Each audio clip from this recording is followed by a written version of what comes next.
All right, everybody. New background, new thing that we're doing tonight. An hour early for the Lights Out Sports Podcast. Myself, Mike Valentine. There. I know it is blowing your mind, Cheese. There is my mind blown buddy, Cheese, over there. And we tonight are doing the Lights Out Sports Podcast from the World Baseball. Not from, but we're in our living rooms, but we're going to watch it live on TV, and then we're going to give it to all of you just in case some of you can't get to it. I know there's a ton of people out there that have to work and have to do other things. So we are going to help you guys out. And not only are we going to do the World Baseball Classic live right here, but we're also going to talk about all kinds of other sports stuff, especially the National Football League. We'll get into so much stuff here as it all unfolds. It hasn't quite started yet. So, Cheese. I know that the World Baseball Classic and you don't exactly get along here. We're not besties. No, you're not besties. There we go. The Red Hot Reds podcast is checking in. One of our great friends, Roger, there with us, and Ricky as well. They do the Red Hot Reds podcast. It is available for you on our YouTube channel. Go over to All Gloves Off Sports Media on YouTube, and you'll see it right there. Oh, look at this. Mr. First Downs checking in too. He was our guest last Tuesday. If you haven't got a chance to see that show, you can certainly look at it in the archives over on our YouTube as well. He was a great guest. And then I got to put this part up here because, as these two guys were talking during the broadcast last week, I told them like 2 or 3 times they probably need to get a room. Go Vols. Go Vols, he says. And Mr. First Down here says Cheese is my guy. Well, you can't have him, buddy. He's mine. We're gonna fight over him right now. Okay. We don't want to start there. I don't want to start a big argument over that. Not yet, anyway. All right, Cheese. So we're gonna get into this World Baseball Classic here. Let's look at the Venezuela lineup first. I want to look at their managers and coaches because I believe that a lot of people who are familiar with baseball will see some of these names and they'll be familiar with them as well. So their manager is Omar Lopez. You've got Robinson Chirinos as their bench coach. You have 2 hitting coaches, Carlos Mendez and another guy you might recognize. His name is Miguel Cabrera. I'm sure you'll see him at least a few times on the broadcast. You have 2 pitching coaches as well for this Venezuelan national team, Jorge Cordova, and another guy you might recognize, Johan Santana. What a changeup. Right? One of the best changeups right up there with Trevor Hoffman, one of the best changeups in the game. So let's look at their bullpen catcher, Javier Bracamonte. Javier Bardon, the actor. Okay. I have no idea. Juan Graterol is their bullpen catcher. You should recognize that name. Those people who are really into baseball should know who that is. They have their batting practice pitcher. Yes, they have a batting practice pitcher, Nestor Corrado. That's how we're going to say it. I'm not sure if that's 100% right. And then their assistant manager is Victor Martinez. You should recognize that name if you call yourself a baseball fan. First and third base, Diamondback, Gerardo Parra, and third base, I put him mostly with the Texas Rangers, Riglis Odor. So that's their managers and coaches. What do you think about that as far as the selection of all of those people? Cheese, how many of those people do you recognize, or most of them? Yeah, a lot of them. Victor Martinez was one of my first baseball cards, so I always liked him because he was just one of my first baseball cards. And wait, I'm thinking of Sandy Alomar. Never mind. I don't know why. Victor Martinez, I just totally mixed him up with Sandy Alomar. I don't know why. Okay. So, yeah, I recognize a lot of them, but here's what's interesting about that. They are all from Venezuela. So there you go, on the Venezuelan team. Really? They're all from Venezuela? Yeah. Son of a gun. I would have never guessed that. And the reason I bring it up is because the Italian team, I'm looking at the lineup, and I'm like, he's from New Jersey. He's from Ohio. He's from Florida. Like, yeah. I remember when Anthony Rizzo played for Team Italy years ago, and they said, well, his grandfather was from Sicily. Okay, I get that. But all these people, because they have Italian heritage, even if it's like way down the line can just play for Team Italy. I think that's a little ridiculous because Team Italy almost made the finals with a bunch of Americans. I just think it's absolutely insane. Maybe if your parent was born there in Sicily or Italy, that's fine. But even a grandparent, I think it's insane. I think it's got to be 50% at least. Well, we're already starting off grumpy. Now, you did a video earlier today where you were so happy. This Broncos and Dolphins trade we'll get to here in a little bit. You were very happy about that trade. And here we go. We got you grumpy already, buddy. Yeah, I mean, it's the World Baseball Classic. And, I get grumpy about stuff. Obviously, some people love it. They think it's like the Olympics for baseball. I do not agree at all. I don't like that it's in spring training, too. I absolutely hate the timing. It's fine for like Japan and maybe Korea. It's the middle of their season, but spring training is when a lot of injuries happen. You've had all this time off. You need to be in with your team and do your normal routine, setting up for the season. And they're not doing the normal routine, especially pitchers. And the fact that Japan actually is trying to steal with Seiya Suzuki, who's so slow, is absolutely ridiculous. And then he hurt his knee. And you should have heard the expletives when I saw the clip on X because I wasn't watching. You should have seen it. So I'm sure. To Nolan McLean, this should be Tarik Skubal. What do you think? Yes, it should be. I mean, I've got some good stuff on Nolan McLean. We'll talk about him in just a moment. Let's finish the Valenzuela people here real fast, and then we'll jump into him. Okay. So the outfielders for them: Weiler Abreu, Ronald Acuna Jr., of course, from the Atlanta Braves, Abreu from the Red Sox, Jackson Chourio from the Milwaukee Brewers, and then Javier Sanoa. I don't know where he's from. The infielders: Luis Arraez, I'm sure you recognize that name, Wilson Contreras, Miguel Garcia of the Kansas City Royals, Andres Jimenez, Cleveland Guardians. Eugenio Suarez is also on their infield, Cincinnati Reds, Gleyber Torres with the Detroit Tigers, and Ezequiel Tovar. Yes, we really actually have a really good Rockies. That's a really good lineup. Ronald Acuna Jr., of course, leads off, one of the best hitters in the game. That's my boy. All right, first pitch is a single right up the middle by Ronald Acuna Jr. And he gets a hit. That's my boy. This is weird. This is the only time I've ever not wanted him to succeed. That's never happened before. Oh, come on now. You've got to want him to succeed, right? As long as they lose. But I mean, I don't want him to get 4 hits and 2 home runs.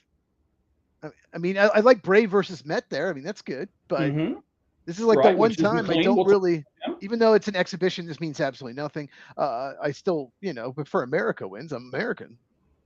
Well, yes, but I mean, I understand what you're talking about, but all spring training games are the same thing, right? They're just exhibition games when you really come down to it, right? Yeah, exactly. So they should be playing spring training with their team where they can limit the innings and work out the kinks and maybe work on a new hitting stance, maybe work on a couple new pitches and stuff. No, this you can't do that here at WBC. You can just hurt your knee trying to steal with a guy who's probably got 2 or 3 stolen bases last year. Miguel Garcia's hit into.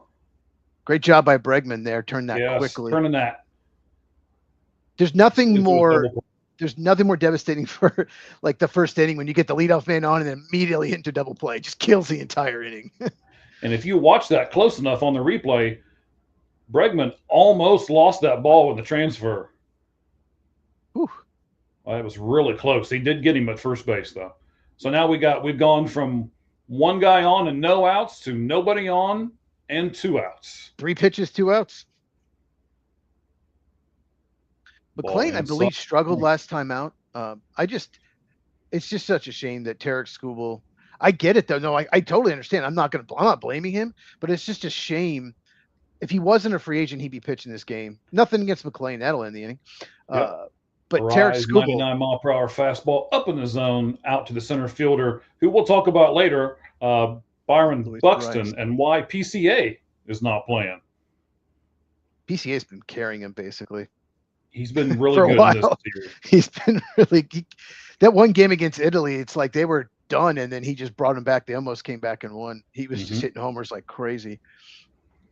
All right, let's go back to Venezuela here. So they've got 2 catchers on the roster, probably 2 of the best tandem catchers besides maybe the United States in William Contreras and Salvador Perez. Of course, we have the big dumpster, or dumper. Which one is it? He's not a dumpster, right? He's a dumper. I think dumper. Yeah. I would think that, yes. Yes. So we got again, Venezuela has William Contreras, Salvador Perez. And then let's go over their pitching staff real quick, and then we'll move to the United States. Jose Alvarez, Lindor Avila, Eduardo Bizardo, that's a gentleman from Seattle.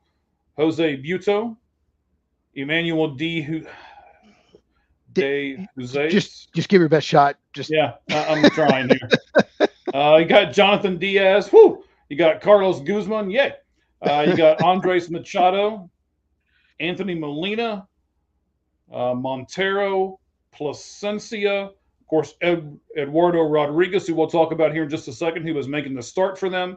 You've got Antonio Senzatella, Christian Suarez, Ranger Suarez, Ricardo Sanchez, and probably a guy who is going to make a difference in this game before it's all said and done. I'll call it right now, Angel Zerpa. I like him a lot. All right, so that's the Venezuelan lineup. I thought we'd start there because I didn't figure most of us would be as familiar with the Venezuelan lineup. We'll see if we can get the lineup for the Americans in before we come back from a break here. So let's start with their coaches and managers. Mark DeRosa is the manager. Michael Young is the bench coach. Freddie Gonzalez is the assistant coach. Brian McCann, ex-catcher, is the another assistant coach for them. You'll probably know the hitting coach, Sean Casey. Matt Holliday as well as their second hitting coach. Their pitching coach is probably another pretty familiar name. Andy Pettit is their pitching coach. George Lombard is their first base coach. Third base is Dino Abel. Just got under a little bit. It looked so good off the bat from Bobby Witt Jr. Bobby Witt Jr. is just, he's so good. He is. If what Ohtani or Aaron Judge didn't exist, he'd be like the guy, the face of baseball. But because Judge and Ohtani exist, he is not talked about enough. Mm-hmm. But Gold Glover, one of the best hitters in baseball, he's insane, and he just missed that. Man, that was terrible. David Ross is their bullpen coach. That rounds out the coaches. The DH is Kyle Schwarber for this game. Here we go. Rodriguez with his second pitch. Ooh, that was a good swung on a miss by Bryce Harper.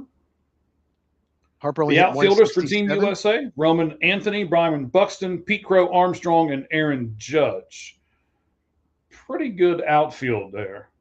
As that one is taken for a ball to Harper, 1 ball and 1 strike. The infielders, Alec Bregman, Ernie Clement, Paul Goldschmidt is there, Bryce Harper, Gunnar Henderson, Bryce Turang, and of course the aforementioned Bobby Witt Jr. Harper swings into the grass right behind shortstop, and Tovar makes the catch.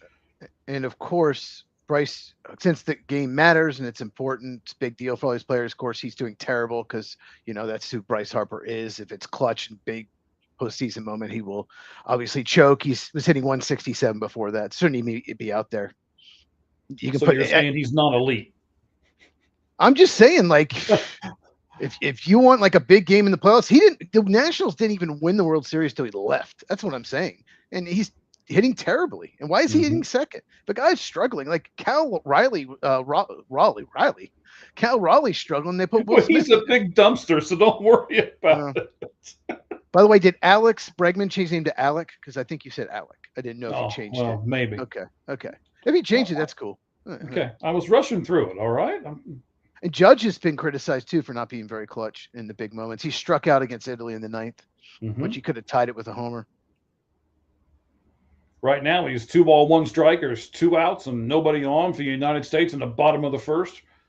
Eduardo Rodriguez in his 8th pitch is swung on and fouled off. So 2 and 2. Jammed him there. That was a really good pitch, but he spoiled it. Interesting. He just jammed him in with the fastball. If he'll go like breaking ball away here. Or is it too obvious he will, so he won't? I'd say he'll come back inside and see what happens here. He went breaking ball. He went cutter away. Yeah, what a pitch.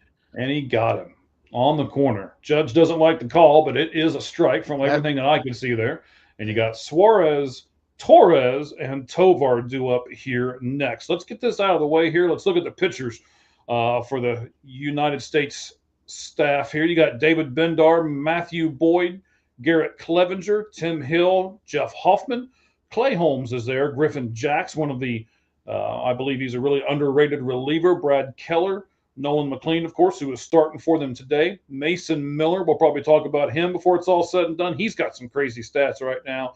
Tyler Rogers, Paul Skeens, Gabe Spire, Will Vest, Logan Webb, who has done exceptionally well for them in this tournament, and Garrett Whitlock. All right, so we got all the rosters out of the way. We know pretty much who is starting. So we'll look at Rodriguez here. I didn't realize Rodriguez was 32 years old. So a little. Oh, he's been around a while. He has. He's been around a long time, longer than I thought. 10 years, actually. 6 with Boston, 2 with Detroit, and 2 with Arizona. So he has a total of 1,304 innings pitched. That's a lot, Chiefs. What do you think about Rodriguez starting this game? Do you think he has the advantage of the 2 starting pitchers because of his experience? I do. Yeah, I mean, McLean actually has better stuff. No, McLean has insane stuff, but he's, like you said, he's a rookie. So he has the experience. He is not coming off the best year, though. Eduardo Rodriguez not have a good year at all.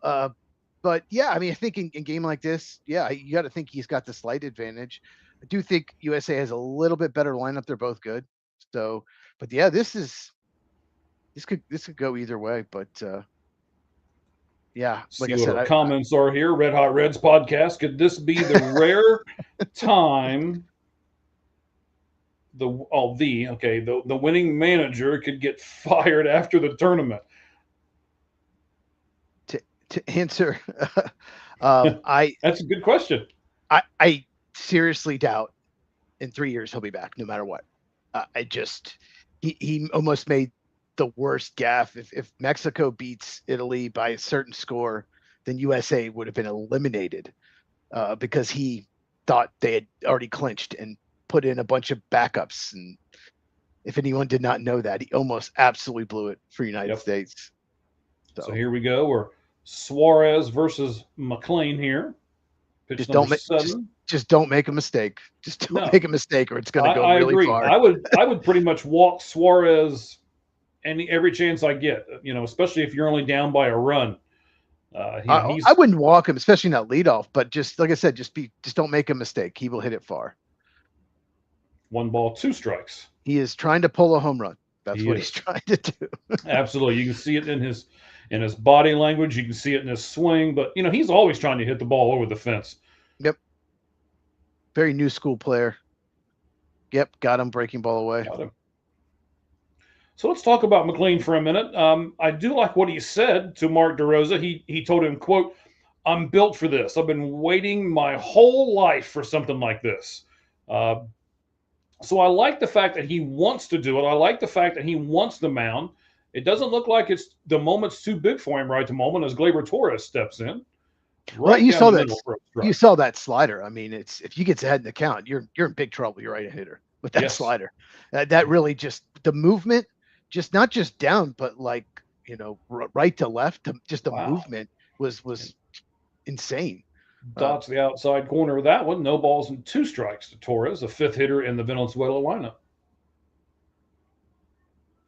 So yeah, McLean, if you don't know, he pitches for the New York Mets. The curveball. That's the curveball. That's not even the slider. That's the curveball. Look at the movement. Look at the drop. Wow. I wonder what they have spin rates and stuff now. I wonder what the drop on that was. Good Lord. Watch this. I mean, we're watching it on a replay right here. Wow. That's a true 12-6 curveball, and that really went 12-6. And if you swing, you're going to swing over top of it. So he just took it. And he just took it and hope it was low. Yeah. You almost got to just take it and pray. And he's got a really good cutter too. I was going to ask you about McLean. I'm glad you brought him. So sure. Pitchers typically do not win Rookie of the Year. I thought Spencer Strider should have won. Michael Harris won instead. I thought Cade Horton should have won last year. Drake Baldwin won instead. Or maybe it's just Braves hitters just always win. But maybe that's it. I feel like they give it to hitters just because they play every day. I think there's a little bias. It's not MVP. So, First hit for Venezuela is Ezequiel Tovar, shortstop for the Colorado Rockies. He dumps one into a right field in front of the right fielder there, and he is on first with 2 outs. So that was a little bit of a hanger there. He hung that slider. So what I'm thinking is, okay, we'll talk about this next week. We're going to do our baseball preview show next week. Next Tuesday, we're going to do all our predictions, baseball awards, postseason, division winners. We're going to do all that next year. So if you are a baseball fan, make sure you subscribe to our YouTubes, X accounts. We will do that show a week from today. It's going to be a lot of fun. I'm sure we'll pick different teams to win everything. But Rookie of the Year, Nolan McLean's probably one of the favorites. But like I said, there's so many good bats. This is could be one of the toughest Rookie of the Years ever in the National League. Yeah. But pitchers typically don't win it. But I'm wondering if he pitches amazing in this, people will think about this. It could help his Rookie of the Year status if he's anywhere close to one of the hitters like a Sal Stewart or JJ Weatherholt or Moises Ballesteros, someone like that. What do you think? Yeah, I mean, it can do nothing but help him as long as he helps himself, right? It's one of those kind of deals. I certainly agree with you. I think that it could help him. He is, as 98, as our Red Hot Red buddy here is saying, he is dealing. That's absolutely correct. Let's talk about him a little bit more. So he's got a 6-pitch mix. If you guys didn't know this, a curveball, a sweeper, a 4-seam fastball, a sinker, a cutter, and a changeup. And they're all average or above average. They're all good. There's the 4-seamer up, and he pops out to Bobby Witt, and that is the end of the inning. Yeah, I mean, Cheese, let me ask you this. Would you rather have a guy that has average pitches, but he's got 6 of them, or do you want a guy that's got 3 really good pitches? No, 3 really good, obviously. But I agree. If you have 5, well, you have at least 1 or 2 of them has to be elite. You can't just have all average across the board unless your control is like pinpoint. But no, 3 plus pitches. Some of the best pitchers in baseball, they just had 3 plus pitches. So I'd rather have 3 plus. I don't really think we have that anymore. Plus, I think the hitters are better now.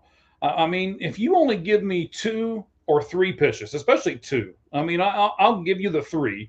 But if you only give me kind of like a reliever that comes in, it's only a sinker slider guy. Well, then you just sit on one of them, and as soon as you see it, you hit it, and you just take everything else. Yeah, but I mean, if you have 3 plus pitches, that's what I want. I want it 3. It's great if you have 4 or 5 or 6 or whatever, but 3 is what you want for a starter. And bullpen really just need a guy that's 2. Really, just because he's going to go probably 1 inning at a time. So a lot of really good bullpen pitchers. Well, some of them have 1 good pitch. Mariano Rivera just had a cutter. He just had 1 elite pitch, and it was so good. So, yeah, Ricky, it's DeRosa will never be a manager in baseball. And it's funny, the Cubs tried to bring him in when Joe Madden was a manager as like a bench coach, as like an assistant coach to, see if he would become like a future manager. And no, he just had he wanted to do TV at least at the time. But you're right. I don't think DeRosa. I think he wants to do TV anyway, and he's good on TV. Mm-hmm. He really is. I love the breakdowns and stuff that he does. He does a great job of those.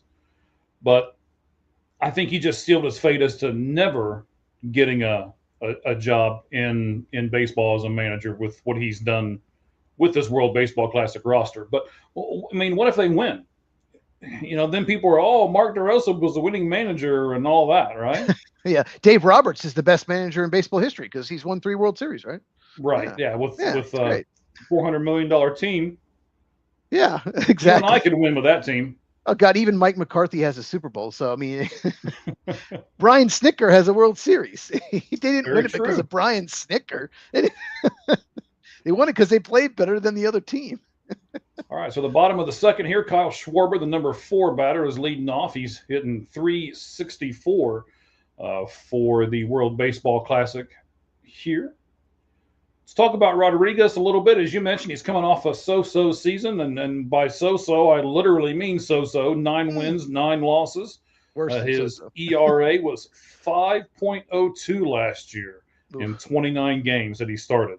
He only pitched 154 and a third inning in those 29 games as well. So yes, he has the experience, but I'm not. Well, it's we talked about this. McLean has the better stuff. Rodriguez just has the experience. How long do you think Rodriguez is going to go in this game? Here's the bottom of the second right now. Maybe 4 innings, five max. Probably depends on the pitch count. He's kept it pretty low so far, but So far, yep. yeah, it just depends. Who knows? They could just start hitting them too, but I think 5 would probably be the max at this point. This is, like I said, why I don't like the WBC when it's played. Baseball just doesn't. They should have it like in June or maybe early July, but they're not going to stop the season for 2 weeks. They're not going to do that. Nope. But that's what you should do. Like I said, Japan's won 3 times, and that's one of the reasons why they're in the middle of their season. They can go deeper. They're more in rhythm. Their hitters, their pitchers can go deeper in the game. So it's a second strikeout. Just blew that pitch by Kyle Schwarber. Speaking of strikeouts, Ford Rodriguez, that is one of the good numbers that he has. I mean, most of us are pretty good as Alec Bregman comes to the plate. Most of us are pretty happy if you get a 2-time rate, if you get twice the amount of walks as strikeouts. Rodriguez last year walked 60 and struck out 143, so more than 3 times. Ooh, 60 walks though is not good. That's for 154 innings. That's pretty bad. That makes sense why his ERA was over 5. Correct. There you go. And that's kind of what I was getting at too, right? Way too many walks. Yeah. I did not know that he got that many walks. Wow. Yeah, so there's a pitch on the outside. It makes the count 1-1. Rodriguez to the number 5 hitter, Alec. Or is it Alex? Yeah. Alex. You keep saying Alec. But maybe he changed it just for you. He probably did. I asked him to. I'm sure he pays a lot of attention to what I want to do. Last 2 years for Arizona, 5.02 and 5.04. So he's consistent right around 5 ERA. But the thing is, before that, he was, a number 2 or 3 starter. So, yeah, he's just hasn't been as effective. I remember when the Detroit signed him in free agency, the Cubs tried hard to get him, but Detroit just outbid him. But it ended up working out for the Cubs because he didn't live up to the contract. All right. 2 outs now in the bottom of the second. Only 18 pitches. If you can get a quick out here, he's in good shape. Yeah, I would say if you can escape with 25 pitches in the first 2 innings, you should be all right. Yeah, 12 and a half. That's typically, you want to get, if you're 13 or under per inning, you're in good shape. Mm-hmm. I think 15 is, yes, 15. If you do 15 pitches inning, you can go 6 innings, 90 pitches. So it's a little bit different with the WBC because they're doing a pinch count on these guys. Yeah. Well, the Tarek Skubal, one of the reasons they, said, well, want to watch his innings, and then he goes 5 innings in a preseason game, a spring training game. I mean, right? Like, wait a second here. I do like Salvador Perez's catching attire there. It is very looks like somebody just melted a bunch of Skittles all over his padding and stuff there. Mike is wanting Skittles. Yes. Do you have a sweet tooth, Mike? I do actually. But I have to be in the mood for stuff like that. Problem is, once I'm in the mood, I can't stop. So I'm that guy who I have to buy a small bag of potato chips because if you give me the bag, it's gonna be gone when I start it. Yeah. Okay. I'm that guy. Okay. Roman Anthony, 3 ball, 1 strike count. Hits the ball right back to Rodriguez. Inning over. Yes. And that was pretty terrible. Roman Anthony, that was pretty terrible. Yes, it was. So you got the bottom of the lineup and then the leadoff guy here when we come back. Sour Skittles, or I like sour, Ricky. Thank you for asking. I do like the sour Skittles. Never had them. No? I haven't had Skittles since I was probably 10 or 11 years old. So what is your sweet tooth choice? More meat or bread. Okay. I don't have a sweet tooth at all. I don't like dessert. I don't like chocolate. I don't eat any. The only sugar I get is from like fruit. I don't Okay. even drink juice. It's too sugary. Wow. Just don't Too have a sweet tooth. sugary. Yeah. So what are you, a tea guy? No. Tea. Yes. Not tea. I'm not a tea guy. I So drink you don't coffee. do juice. You probably don't do soda because of the sugar content. Oh no, God, soda. No, I haven't had soda in over a decade. I I drink water and coffee, and then sometimes some wine. Okay. Well, let's go to your football for a second. We got a lot of stuff to get to. We're still going Okay. to try to do a lot of the things that we would do on our regular podcast that happens every week. So let's look at this, Cheese. The Dolphins traded Jalen Waddle to the Broncos for a first round pick, a third round pick, and a fourth round pick swap. So, in your estimation, who do you think got the better deal out of that? The Dolphins by getting those picks, or the Broncos by getting a number two wide receiver? You're going to say, right? Yes. Love this for both teams. I did a video on this earlier today. If you go to Yep. at football with cheese, CHEEZ, make sure you go check it out. I do a full breakdown of this trade. And I just love this trade from both teams. Mike mentioned I wasn't grumpy. I was positive. I was Yes. positive because one, I was looking for something, a video to do today on my channel. I was trying to find something. And two, I rarely do you just love a trade for both teams. Miami, they're not going to win the next 2 years. The roster's bad. Get as many draft picks as you can. Rebuild. They need to do it, and they got a lot for Jalen Waddle, more than probably I expected. But at the same time, Broncos win now mode. They were 3 points away from the Super Bowl. And one of the big problems, besides their quarterback being hurt, was the wide receivers don't separate enough. And they needed another wide receiver. And he's their fastest receiver now, probably their best separator, and maybe their best yards after catch receiver, Jalen Waddle. So I love it. It's a perfect match for both teams. And some people are saying, okay, maybe Denver gave up a little more than they probably should have. Maybe. But the 30th pick in this draft is just not as good as most years' 30th pick. It's a weak first round. So I just absolutely love it for both teams. I'm with you. I really like this trade.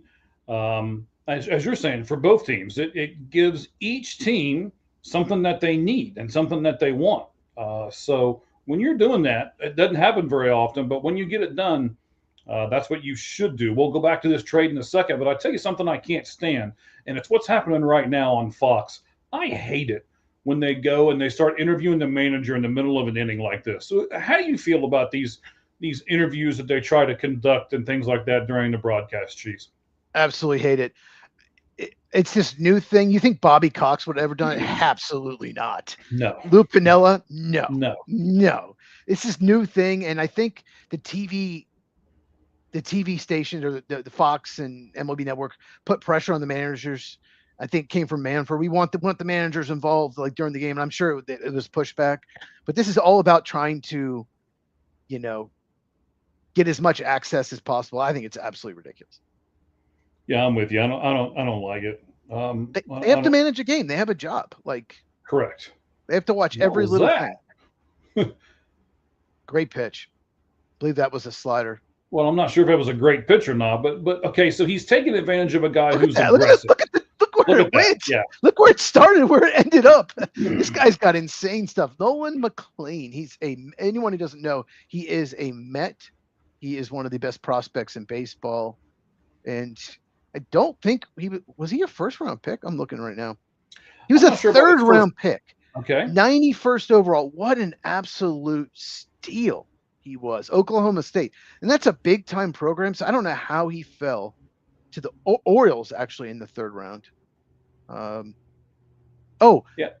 Okay. The Orioles didn't like his MRI and decided not to sign him, and the Mets drafted him a year later. Ooh. Wow. Orioles could have had him. Oh my God. They need pitching so bad.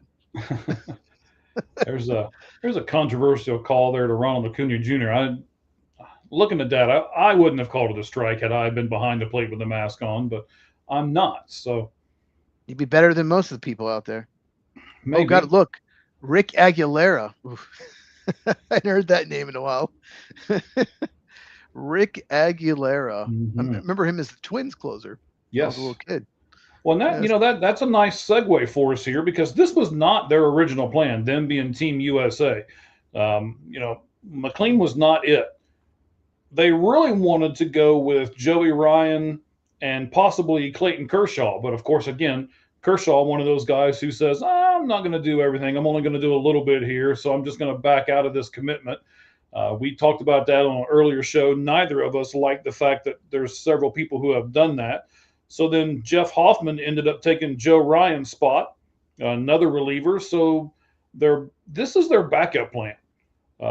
Mark DeRosa admitted to the fact that McLean was his backup plan, but McLean does have good numbers, 2.06 ERA and 48 innings down the stretch for the Mets.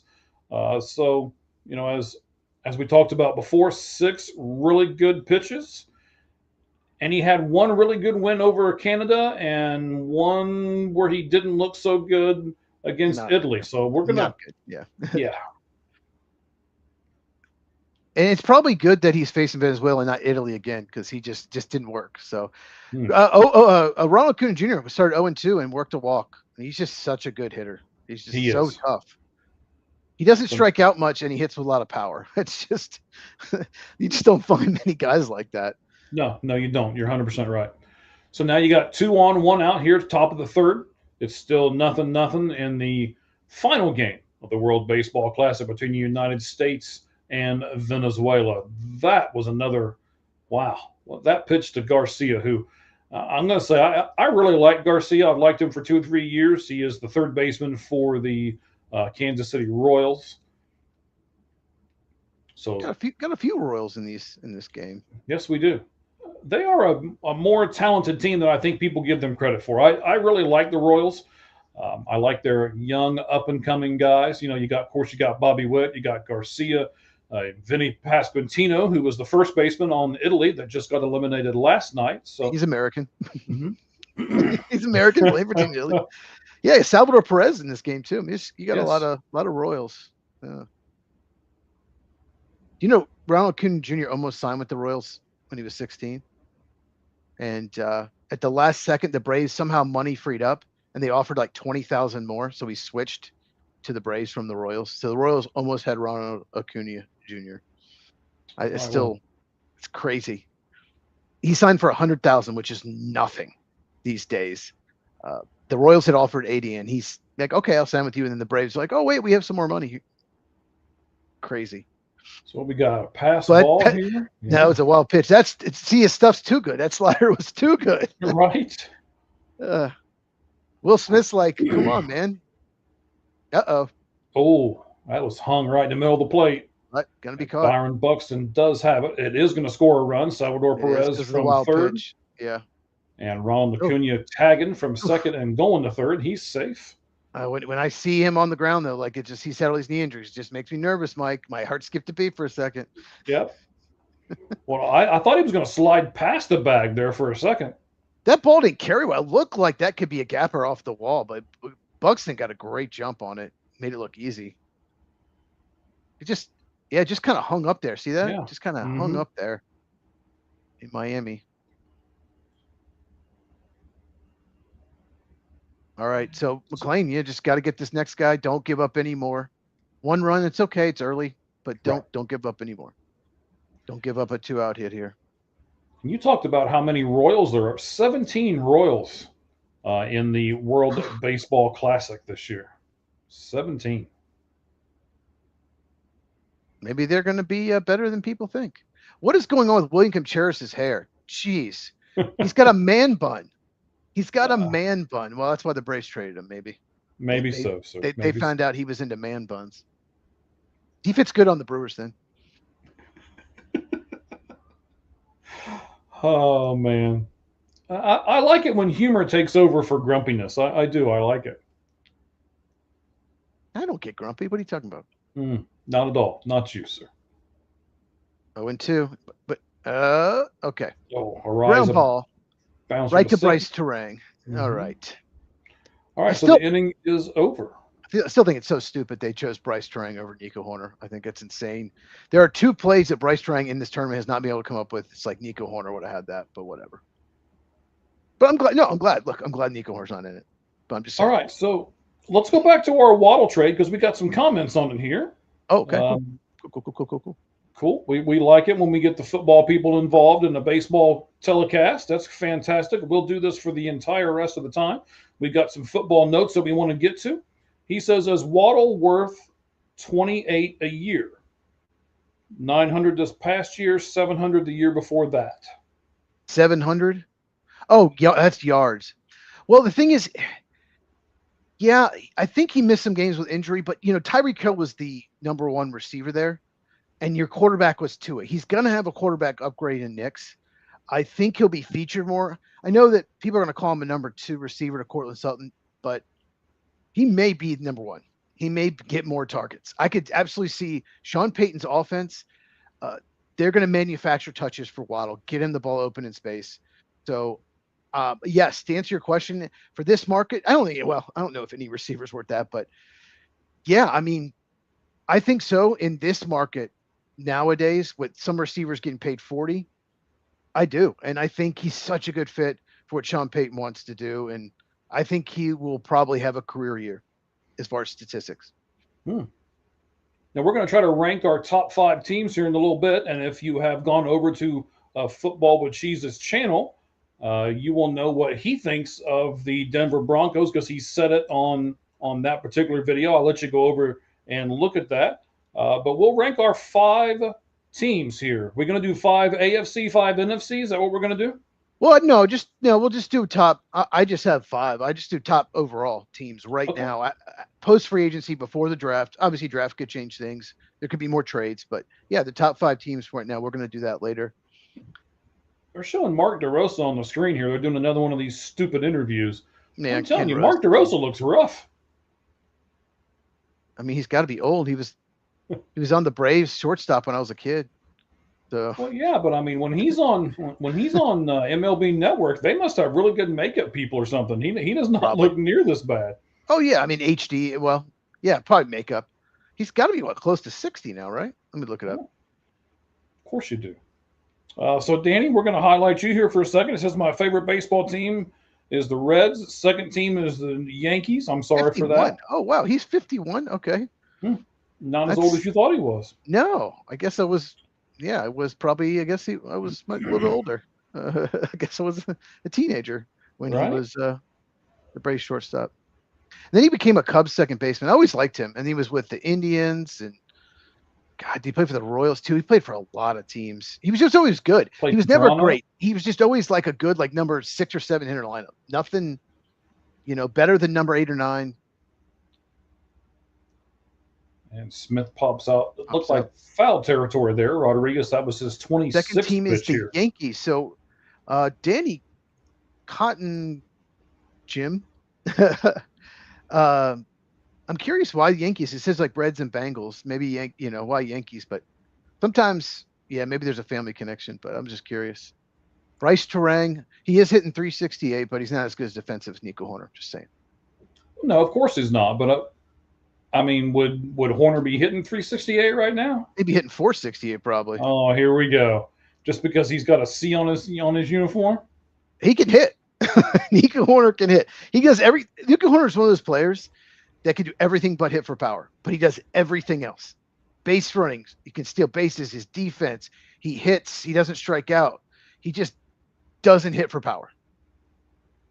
But he does hit right now. He got a nice solid base hit to right. Well, one out, one on. Yankees and Reds. Okay. No, but I think Jalen Waddle is worth that, and I just love the fit. And give up a lot of draft capital, but your biggest need, another receiver, another weapon on offense, is taken care of. Now you just get some depth on the defense, and they also need a tight end. They could use, like I said, front 7 depth, and I think they'll be fine.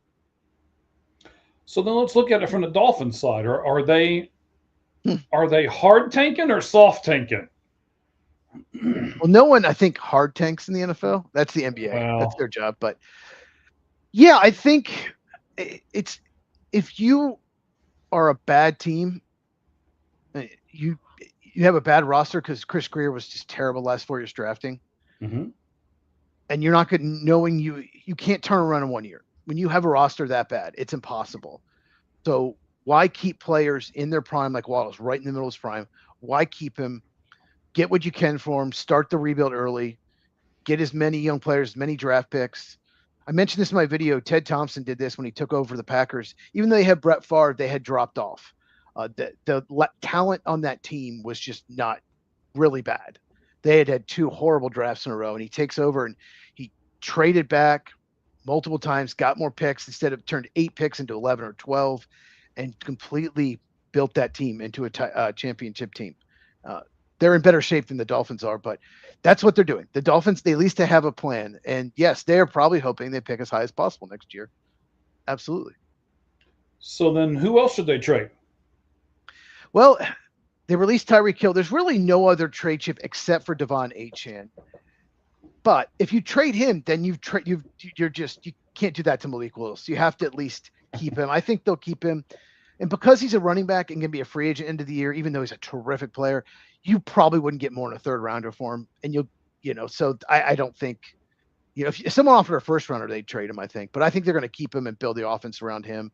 And they have an opportunity to either re-sign him or let him go in free agency and get a comp pick for him. Byron Buxton is terrible. Yep. PCA. 33rd pitch goes down swinging for his third strikeout. Not his, pitch. Rodriguez's. Good pitch. I want PCA out there. But PCA is not playing because it's lefty on lefty. Mm-hmm. Otherwise, he would be starting. He has started, I think, the last 3 games for USA. Well, I think a guy like DeRosa also kind of goes experience for the most part. I think the only person I would say that he didn't go with experience would be catcher Smith. Cal Riley. Yeah, but I mean, I think Smith matchups too. I think he likes the matchups. I think that's what he's doing. He likes Buxton matchup against the lefty. He likes Will Smith, and once again against the lefty, and Cal Riley. I can say Riley, Cal Raleigh, like sort of Walter Riley, mm-hmm. Raleigh. I can't say it. That word. He's struggling. He had 60 home runs last year, one of the best hitters in baseball in 2025, but he's struggling. So go with Will Smith, who is a veteran, who is more experienced. Well, I mean, he doesn't have as many years in as Raleigh does, but he's been in probably more. Well, he's been in more big games, though, because he's a Dodger, right? I mean, the Dodgers have been to the playoffs and the World Series and all of that. So I typed in Will Smith. I got a different result. You got somebody slapping somebody, did you? Keep your wife's name out your mouth. Mm-hmm. Will Smith's been in the league. He's 30 years old, so he's been in the league since 2019. Now he's 3 straight All-Stars. God, I didn't realize 3 straight All-Stars. Never thought of him as like that good a player, but somebody did. And then Cal Raleigh is 29, and he's been in the league since 2021. So he does actually have more experience than Raleigh. God, 60 homers, 125 RBIs last year. Do you think there's any chance he gets even 50 this year? I mean, that's such a no. I don't either. I don't. I would be amazing for him and for the Mariners, but that's such an outlier for a catcher to hit 60 homers. Yeah, I agree. I don't want to accuse him of anything. I did about halfway through the season when he was just beating the cover off the ball. It's one of those things to where it's like, okay, the red flags start popping up for me. If all of a sudden, what am I going to say here? If all of a sudden,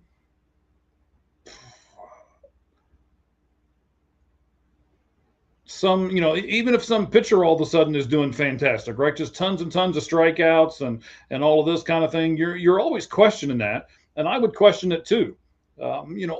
Jim Thome, when he had a bunch of average seasons or a little above average, but he had one season where he did the same thing. Albert Bell comes to mind doing something like that, and I just always wondered. It's like, what in the world is going on with these guys? Sammy Sosa, I think, went from 36 to 66 between seasons. Mm-hmm. And Cal Raleigh went from 34 to 60. Now, I'm not comparing him. We know what Sosa did, but I'm just saying, like, that jump is rare. And there's a reason for Sosa did, but I don't think Cal Raleigh. I just think I think he got better. I don't think he cheated or anything, but I don't think that at all. But yeah, it's just interesting when they make that jump. So I would and he DH'd a lot too. He didn't just catch. That helped him play more games.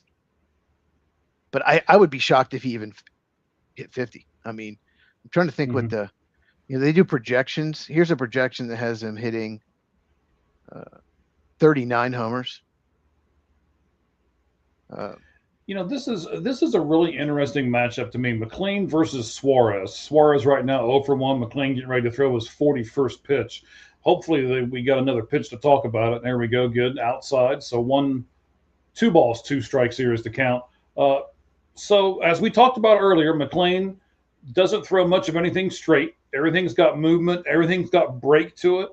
But 21 of Suarez's 49 home runs last year were hit off of breaking balls, the most in the league. So this is a really interesting matchup to me. And now it's at 3 balls and 2 strikes.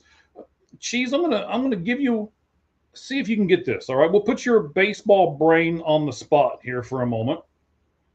That's Suarez, dangerous. as he fouls the ball off. You can see the pain grimacing on his face there. So he has hit 325 home runs in his career, has Eugenio Suarez. And that puts him in 3rd place for Venezuelan-born players. You want to try to take a stab at naming either 1 or 2 that's ahead of him? I'll give you a hint. One of them's in a dugout for the Venezuelan team. Is Victor Martinez? No, not Victor Martinez. Who'd we say was the hitting coach for the Venezuelan team? I don't know. I guess I wasn't paying attention. Of course not, because I was talking. Miguel Cabrera is number 1. Oh, Miguel Cabrera, of course. Yeah, he's from Venezuela. Yeah. And then his nickname was, as he grounds out to second base here and is going to be the first out of the inning, his nickname was the Big Cat. Do you remember who the Big Cat was? Andres Galarraga? Andres Galarraga. Very good, sir. Yes, he is he played for the Braves. I grew up watching him. Yeah. I thought you would get it if I gave you the nickname. Yeah. So, yes. Cal Raleigh, Steamer, 38, projects 38 homers. Zips, 41. Oopsie, 37. So all 3 of them between 37 and 41 is the projection. And they're pretty good. Zips has nailed a bunch of Cubs last year, like eerily close to what they did. So yeah, that's kind of what I'm thinking. Less than 50. Yeah. I would say less than 40. I mean, I would take the under on 40, to be honest with you. Well, I wonder, you said he had 29 off breaking balls. So it tells me he probably guesses. If you hit a lot, if you very good breaking ball hitter, correct, then you probably guess breaking ball in certain situations. So he probably guesses a lot. Yeah, 21 of the 49 off breaking balls, correct. When you guess a lot and hit 29 off home runs breaking ball, there's a very good chance you're going to hit a lot less the next year. You're going to guess wrong. You're going to start, guessing wrong, or they're going to stop throwing you breaking balls, So right, which is why I thought that was an interesting matchup between the 2 of these guys, because we've talked about it. There are a lot of break, a lot of movement with what he does, and it's like, okay, does he try to throw him something straight? Does he, how does McLean pitch Suarez? So Suarez is 0 for 2 off of him, and there is his 4th strikeout on Gleyber Torres, who didn't like the call, and honestly, I probably didn't either. We have the advantage of looking at a replay here. Yeah, I would say it was a good job by Smith of bringing that ball back into the strike zone. Good framing job by Smith there. Stealing a strike. That's one thing about, if we go to robo-umps, like on every call, framing won't matter anymore. We'll see more Evan Gattis type catchers. Mm-hmm. It doesn't matter. Just if you have a big arm and throw runners out, that's fine. We don't need you to frame anymore, because the catching position has changed dramatically the last decade. All these teams are focused on framing to save runs to help your pitchers. Tobar fouls out to first base. Okay, just need to get some runs. Got to get some runs. Harper, Judge, Schwarber. So let's talk about the rumor for a second. We like rumors. Talk to me here. So there's a rumor about the Patriots and the Eagles. What have you been hearing, Cheese? Well, there's a rumor that the Eagles cannot trade AJ Brown till after June 1st because their cap situation is so bad that it would be a dead cap hit if they traded him. So they have to wait till after June 1st, and then they can spread that dead cap over 2 years. The June 1st cut, if you've ever heard of that. So they have to wait to do that. You can designate if you release someone June 1st, but you can't designate a trade June 1st. So if they do trade him, there's a rumor they're going to trade him to the Patriots for 2027 and or 2028 draft picks, but they can't do it till June 1st. So the rumor out there is that that's what's going to happen. It could be why the Patriots haven't used any more. They have $42 million in cap space right now. So because they need that money to absorb Brown's contract. I don't know if you heard that rumor, and if you have, do you buy it? I haven't heard that rumor specifically, but I can see it working. I mean, it makes sense. But I also don't think they're going to make it extremely public until, of course, right around that June 1st deadline, even though we all know there's back channels that happen all the time and everything else. So I don't understand why they think that, Well, it's the Eagles, if they have to get his replacement in the draft then, right? So we'll know if they go receiver in the first round, or maybe they move up for a Jordan Tyson, something like that. Or they draft Makai Lemon, someone like that, then we'll know that's probably going to happen. Because if they keep Brown, they don't need to use a first round pick on receiver. They just signed Hollywood Brown. So I think it's risky to say, oh, wait, yeah, let's do this trade, but wait till June 1st. Because what if the Patriots decide to back out? What if he gets arrested or something? I'm not saying he would, but I honestly didn't think he was going to be traded, but he really wants out, and he's liking Instagram posts from all these Giants players, and he's just trying to force his way out. He wants to be in a pass-first offense. They are a run-first offense, and he's not happy with his role. I think he's a really good player, really, really good wide receiver. I think he's a top 10 receiver in the NFL. I don't think he's top 5. I think he's top 10. He doesn't have the stats as the other guys because it's a run-first team. So, and the Patriots they do pass more than the Eagles.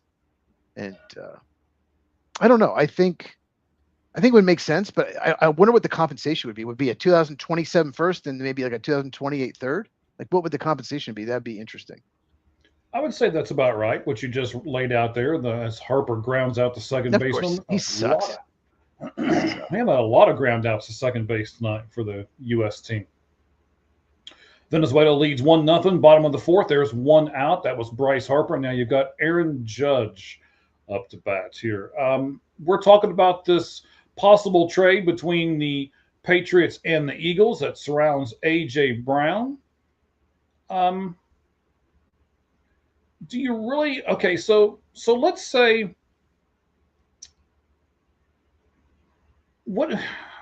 here's my thing though, Cheese, right? So you got all these guys and you're saying, hey, I want to be in a pass first offense. I want the ball.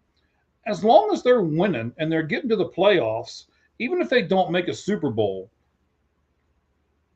shouldn't you be happy with the way the team is going? And even if they are a run first team, you've got a role. You know what it is. Shut up and get your 80 to 120 yards and a touchdown every game and be quiet. No, he doesn't get that much in some games. Oh, what wasn't a problem the year before when they won the Super Bowl? It just I'm not AJ Brown. I don't know what's going through his head, but I mean, thinking about it, it's like, why did the Titans trade such a good player in the first place? Because he was drafted by the Titans in the second round, and then they traded him rather than paying him. So that was telling. It's like Larry B. Tunsil's been traded twice.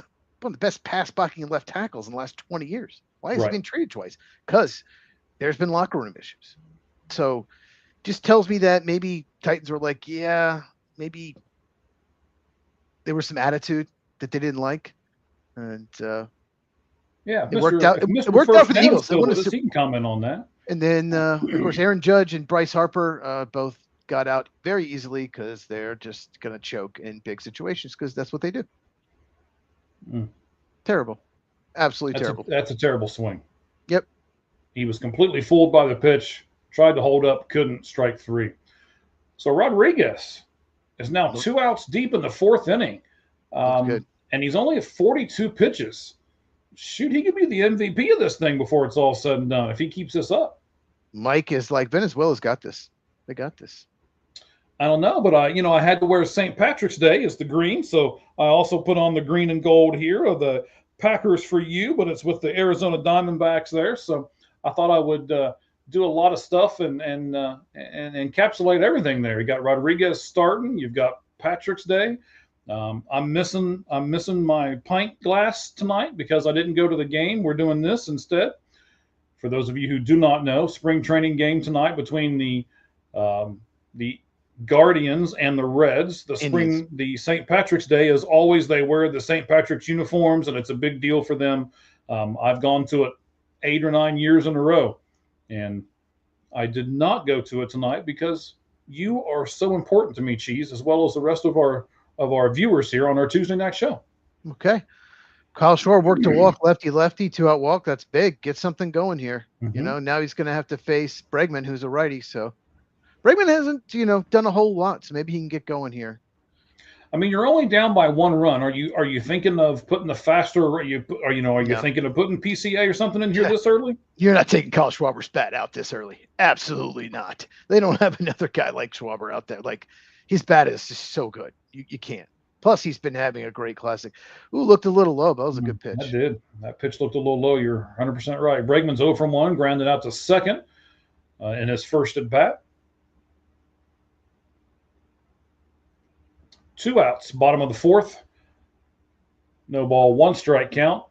And that's up high to make it even at 1-1. So he went with Bregman instead of Gunnar Henderson. Henderson's had a really hot bat. Bregman has not, but Bregman has batted well against Rodriguez in his career. He seems to have done that too, DeRosa. If he's got a good matchup for the pitcher, he puts them out there. He's done that a few times. Like I think he took Bregman out last game because Henderson had destroyed that pitcher. It was like 7 for 9 against him. Yeah, so makes sense. So is that what you like? You go off of what he does against the starter, even though the starter might not be out there a lot? Well, I mean, yeah, especially with something like that. You're 7 for 9 against him. If you have a really good batting line against the pitcher, yes. If it's, 3 for 10 or something, that's different than 7 for 9. So yeah, absolutely. Or if it's just the other guy is like 1 for 17 against the pitcher, put the other guy in, give him a shot.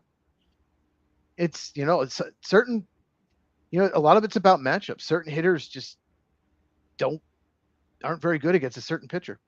It's kind of crazy. Right. Even Albert Pujols had some pitchers that were like number 3 starters. He just didn't do very well against. That's not going to do much. The shortstop, the easy feed to second, and the inning is over. So did you see the last pitch for USA? I'm sure you did, against Dominican Republic. Yes, against Geraldo Perdomo, another Diamondback. Yes. Right. So if you guys did not see it, it was a little low.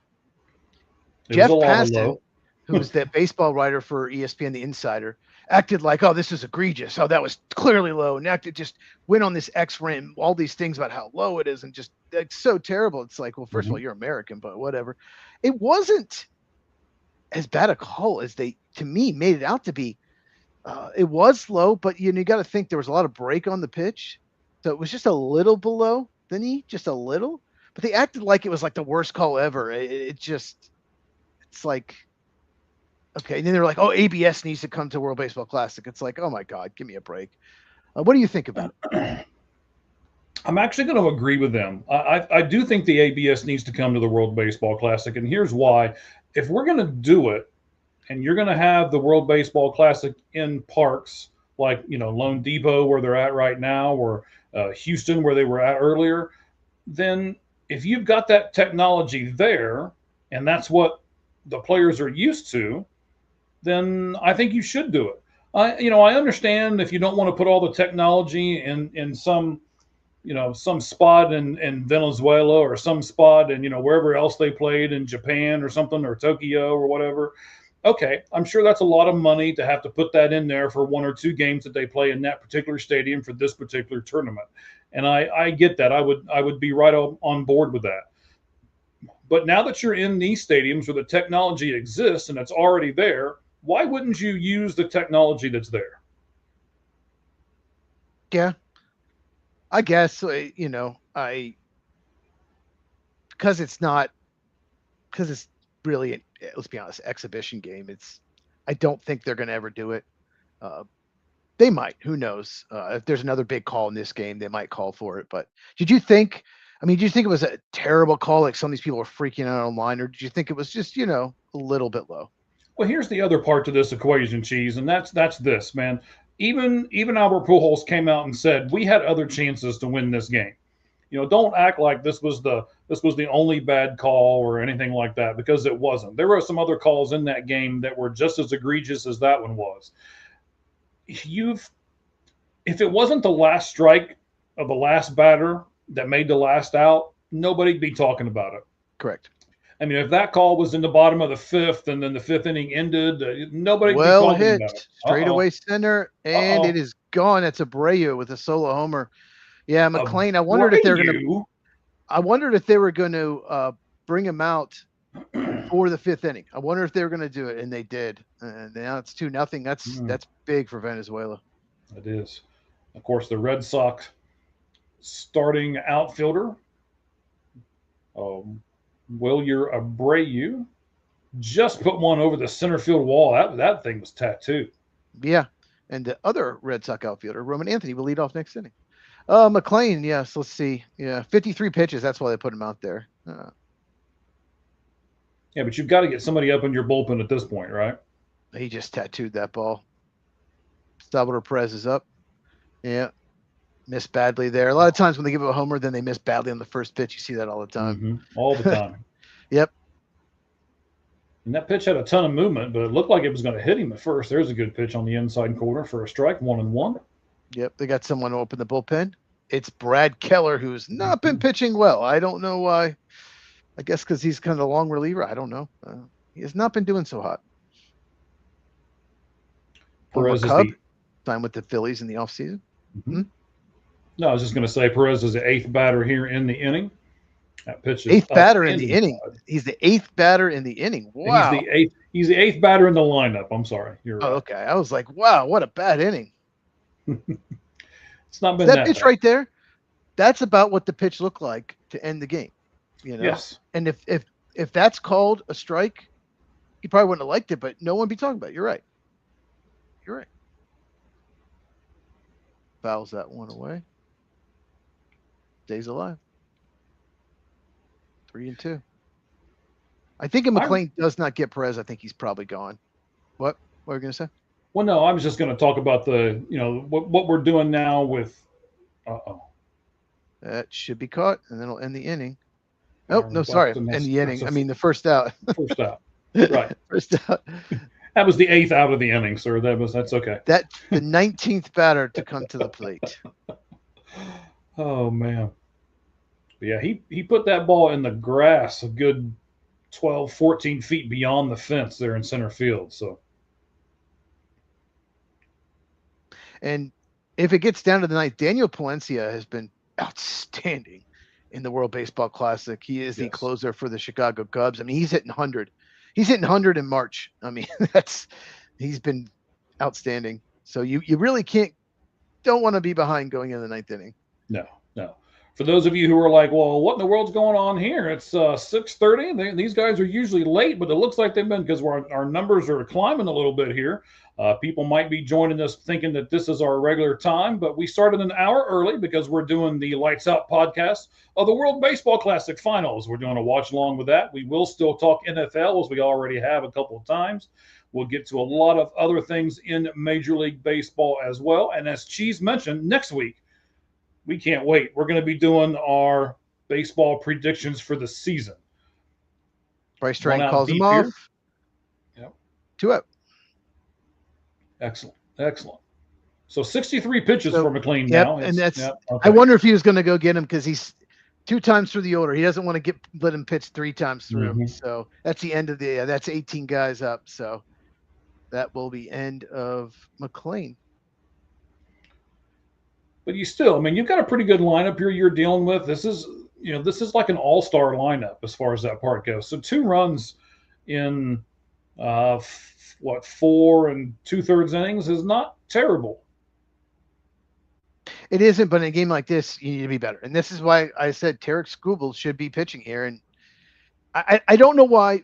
I would not have an issue if Tarik Skubal said, nope, I'm going to be a free agent. I want to make sure I stay healthy. I want to just spend the spring training with the Tigers. To come in there and say, I'm only pitching against Great Britain and then I'm quitting is kind of ridiculous. They would beat Great Britain. It doesn't matter who pitched. A number 5 starter for pretty much any MLB team probably would have beaten Great Britain. I agree. What he should have done is said, okay, I'll do this. And if we get to the title game, I'll pitch that too. That would have been awesome because he went 5 innings the other day in spring training, which is the exact same amount that McLean almost did, 4 2/3. So, well, I mean, we all, everybody knew that Clayton Kershaw was not going to go to this round. So if Tarik Skubal would say, okay, I'll take Clayton Kershaw's spot if we get to that point in the tournament.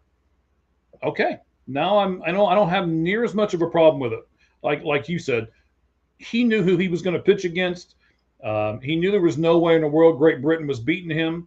So he comes in, he tries to, I'm the best in the world, and I'm going to go in here, and he thinks he's CM Punk or something, and he goes in and another Chicago reference for you, and it's like, hey, here we go, I can do this, and I wasn't impressed with anything that Skubal did, so I don't understand how it made him a better person or a better player, or it made him look better to the United States or anything like that. I honestly, I think it did bad for him to do all of that the way he did it. Yeah, it's. I get it. You're going to be a free agent. You don't want to get hurt, but don't commit to it, and then either commit or not. That I get if you don't want to do it. I love if I'm like a Tiger fan. He didn't want to do it at all. I would have loved that, But I think you should commit or not. Stay with the team the whole time or not. And Clayton Kershaw he's just not what he used to be. He's just not. They have better options. Brad Keller, yeah, it's a really good year out of the bullpen for the Cubs. Phillies might turn him into a starter. We'll see. But he has struggled in the WBC so far.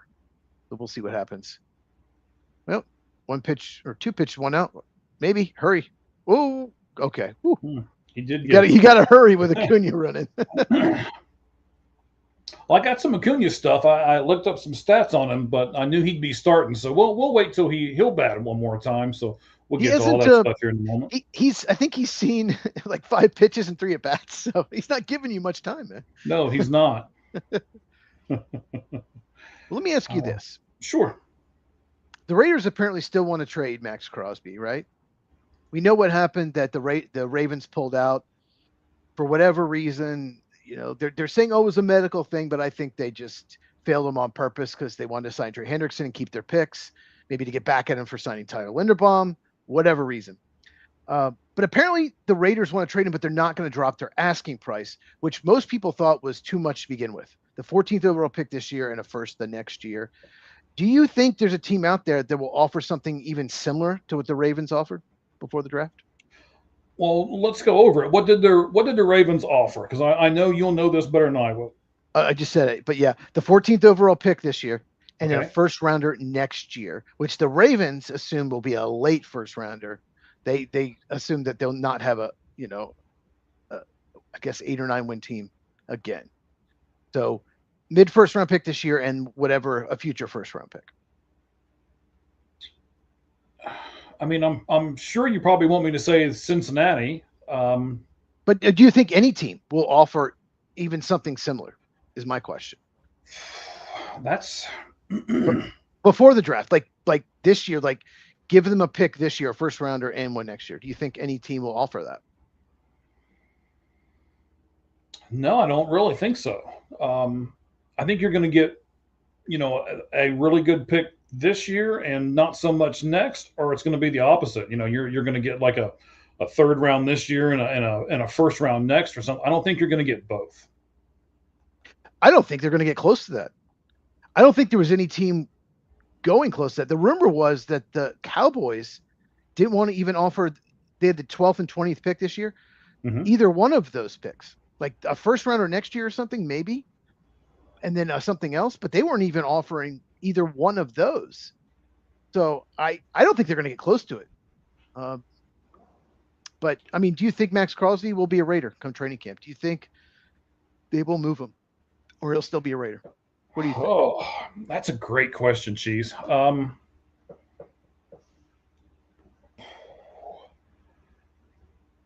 I don't think so, because as we've talked about in other shows, I think what they're doing's done. I mean, they need to move on from each other, not just one from the other. They literally need to move on from each other. So no, I don't think so. I think one way or another, he won't be a Raider, even if they don't get exactly what they want. I think eventually they'll cave. And then I think that'll be the interesting thing as to what team will eventually get him after they kind of cave in. See, I think he'll be traded. I do think, remember Micah Parsons was traded late in the offseason. I think it will be after the draft. And like you said, they'll have to take future picks. You want to take picks this year, not only to get a player this year, but also 14th pick. If you take future picks, that could be the team wins the Super Bowl, could be pick 32. If you trade him to a team that wins Super Bowl, that's not a very good pick. So they might have to settle for future picks, unknown picks. But I don't think they're getting 2 firsts. I think they'll probably get a first and then maybe a day 2 pick at most. I really think that the Ravens screwed them over. So, but there's no doubt about the Ravens screwing them over. It's just, will they find another willing trade partner? That's kind of the question more than anything else. And then Eric DeCosta pissed me off, the Ravens GM. He could not have handled it worse. Played victim. No one is more upset or hurt than I am. He played victim. He screwed the Raiders over. I can't stand the victim mentality. And then played victim like I did everything I could to try to make this play. Like, no, you didn't.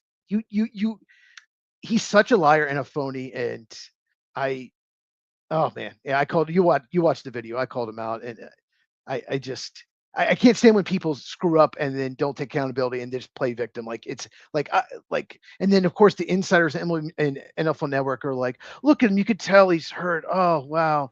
He really wanted this to go through and they're just running cover for him. I just can't stand the NFL media these days, what it's become. I'm surprised they're taking Rodriguez out of this game right now. I don't know about you, but I'm very surprised they're taking him out. I mean, what are they saving him for? Unless the Diamondbacks called them and said no, Well, I wonder if it's, let me check. I wonder if it's the matchup, because Roman Anthony was a lefty. Mm-hmm. Who's due up? Oh, because Will Smith's a righty. Maybe they're doing matchup. Maybe they're bringing a righty, but then Bryce Turang is a lefty after that. So I don't know. Yeah, I was going to say But Bryce Turang is 1-for-1. So maybe he hit a pitch limit. But we'll see. I think I kind of glanced at it yesterday when we decided we're definitely doing this. But it looks like to me that USA does have a better bullpen. Otherwise, it's pretty even lineup and starting pitching. But I think USA does have a better bullpen. So we'll see what happens with Venezuela here. Yeah, I would agree with you as far as everything but the bullpen. Venezuela's bullpen is not near what the United States' bullpen is. Except Daniel Palencia, the closer. Like I said, he has been lights out. No pun intended, Rob. He got a tiny to pop out to end the game against Japan. He struck out the previous 2 guys. And I'll be honest with you, even with the even with your Cubs this year, I was a little worried about their bullpen. But, with the rise of your closer, maybe I'm not as worried about it anymore.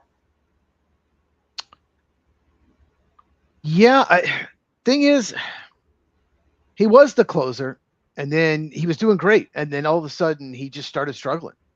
Mm-hmm. He just wasn't commanding the fastball well enough, And then in the playoffs, he became their middle reliever. Like he dropped from closer setup guy to middle reliever. He was the 5th, 6th inning guy in the playoffs. So you never know. It seems like whoever's the closer, the next year they're terrible. Porter Hodge was great 2024. Couldn't get anyone out last year. Adbert Ozolay was the closer year before. Got hurt. Couldn't locate anything. Like it's like every year something happens with the Cubs closer. It's been a while, but yeah, it's very encouraging. The fact that he was throwing 98 at this point in spring training last year, he's throwing 100 right now. So that's really encouraging. And he hit 102 some last year. So if there are people predicting him to lead the league in saves. So if he pitches great, then they're in good shape because I think they do have a deep bullpen. I don't think it's a great bullpen, but I think it's deep. I think they have a lot of guys that can be 7th, 8th inning, type relievers. So the closer is key. Absolutely. So now you got Bizzardo, who is, of course, with the Seattle Mariners, did a really good job for them down the stretch last season. 30-year-old pitcher, 6 foot nothing. 190 pounds is what he's listed on Baseball Reference, which I've got here in front of me right now. Man, that pitch was a 96-mile sinker that didn't sink, and Will Smith was just a little late, right down the middle fastball. That's probably not going to see a pitch that good the rest of this at bat. Probably not. And there's the hook. Sweeper. Got him. Yep. Will Smith, you can't, you get a fastball down the middle, you can't miss it. So just to give you some comparables here, 2025 season for Seattle, he had a 1.8 WAR, 5 wins, no losses, a 252 earned run average in 73 games, pitched 78 and 2/3 innings in those 73 games. His first pitch to Bryce Terang just went right past him for a strike. 96-mile sinker. That's wow. That one sunk. Yes, that one did what it was supposed to do. Second pitch here to Terang, a little low and a little away, so he took it 1-1. As far as walks to strikeouts, you had 27 walks for Bizzardo, and then 82 strikeouts. So a really good strikeout to walk ratio there as he pitches a strike in the inside to Bryce Terang. It looked like Terang did not pick up that pitch at all. No, at all. Looked like he was surprised by it. You wonder if he's ever faced runs last year, by the way. I wonder if he's ever faced him. Brewer versus Mariner. They don't play each other much. So you wonder if it's possible he's only never faced him, or only faced him maybe once or twice. Mm-hmm. By the way, anyone watching, it's a big advantage if you never faced. It's a big advantage for the pitcher if you've never faced each other. Correct. And I would also say at this point in our juncture here, and I think most people would agree, the pitchers are ahead of the hitters right now, right? Oh, absolutely. Yeah, I agree. So now you've got 2 disadvantages for the hitter. He's probably hasn't seen him very often. And, this whole offense for the U.S. team has just not clicked so far. Excuse me. So Bryce Terang here, 2 outs, bottom of the 5th, 2-2 count. He's going to hit a weak ground ball to second base, picked up and throw him out. So Venezuela, after 5 complete, leads with more runs than the Americans have hits. Venezuela has 2 runs, and the United States only has 1 hit in this game so far. It says here they had never faced each other. So I just looked it up online. They had never he's never faced him before. So there you go. Mariners, Brewers, yeah. So they don't play each other much. No. Mariners could be really good. Could be a really good team this year. We will talk about that next week. Once again, it's a Tuesday before baseball starts. Opening day is in 9 days. Mike is like freaking out. Like it's going to be a long 9 days for him. We're going to do predictions. We're going to predict division winners. We're going to predict playoffs. We're going to predict award winners. Picking the National League Rookie of the Year is going to be hard. There's like 6 or 7 names that could win it. It's insane how good the National League. And last year there was 2 guys, Cade Horton, Drake Baldwin. This year I don't know who I'm going to pick. There's literally, I was looking at it this weekend. And I wrote down 7 names that I think could win it. And Connor Griffin, best prospect in baseball. He could be called up in June or July. I don't know. So I don't know if I can pick him. But if I know for sure he's going to start the season, I probably will pick him. Maybe, I don't know. Maybe not. There's so many good rookies in the National League. So stay tuned for that next week at 9 Eastern, 6 Pacific. Lights Out podcast. Yes. I can't wait.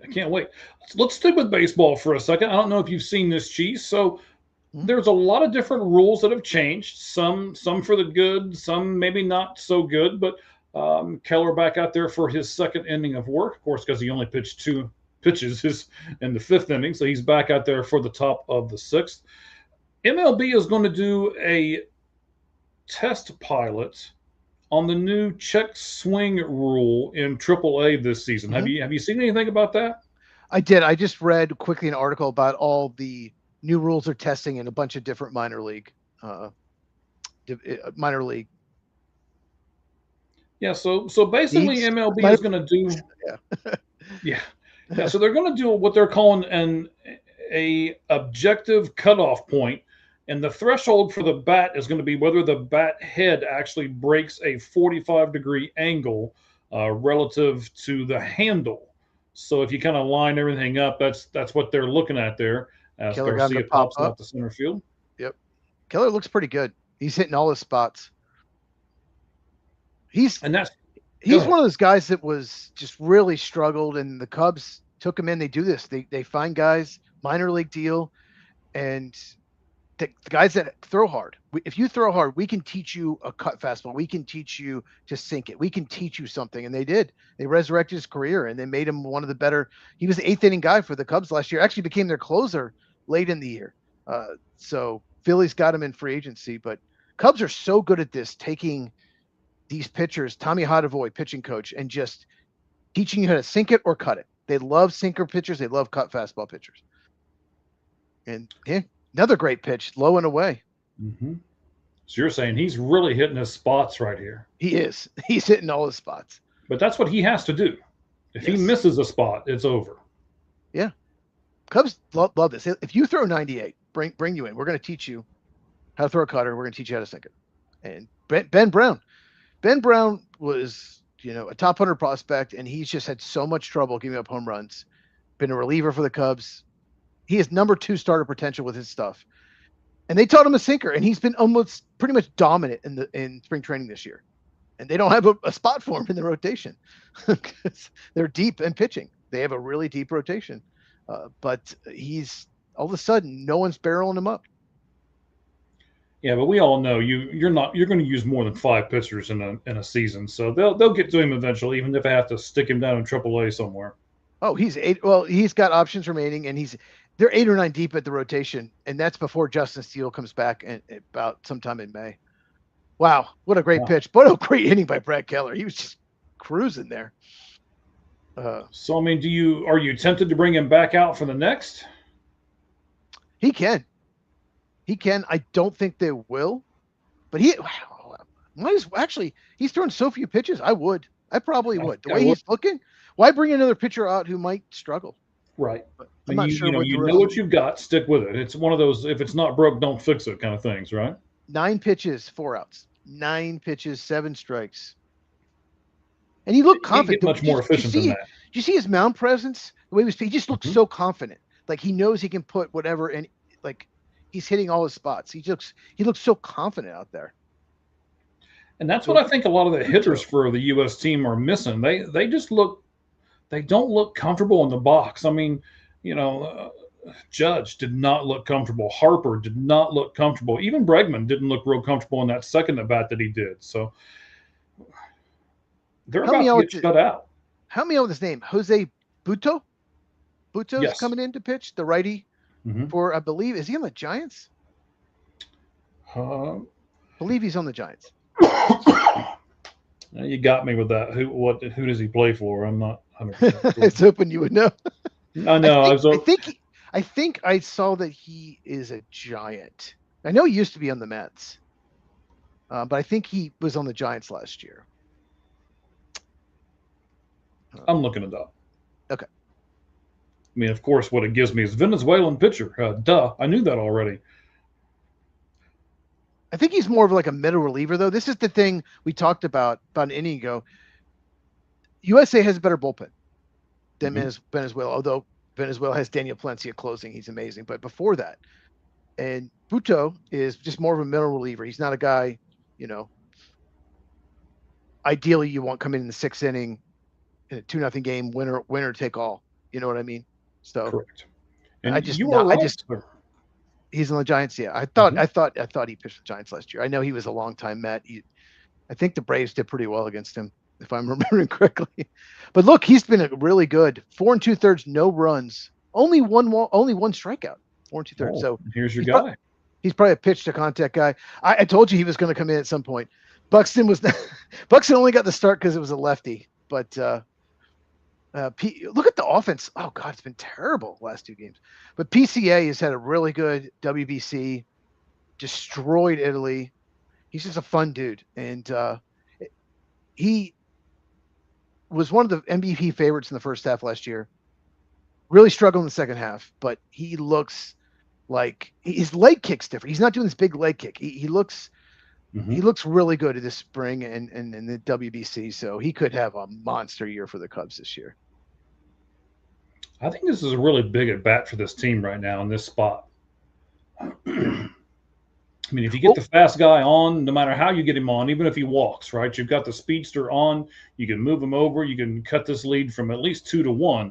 But if you don't get anything here, it's getting late for the U.S. team. Popped it up.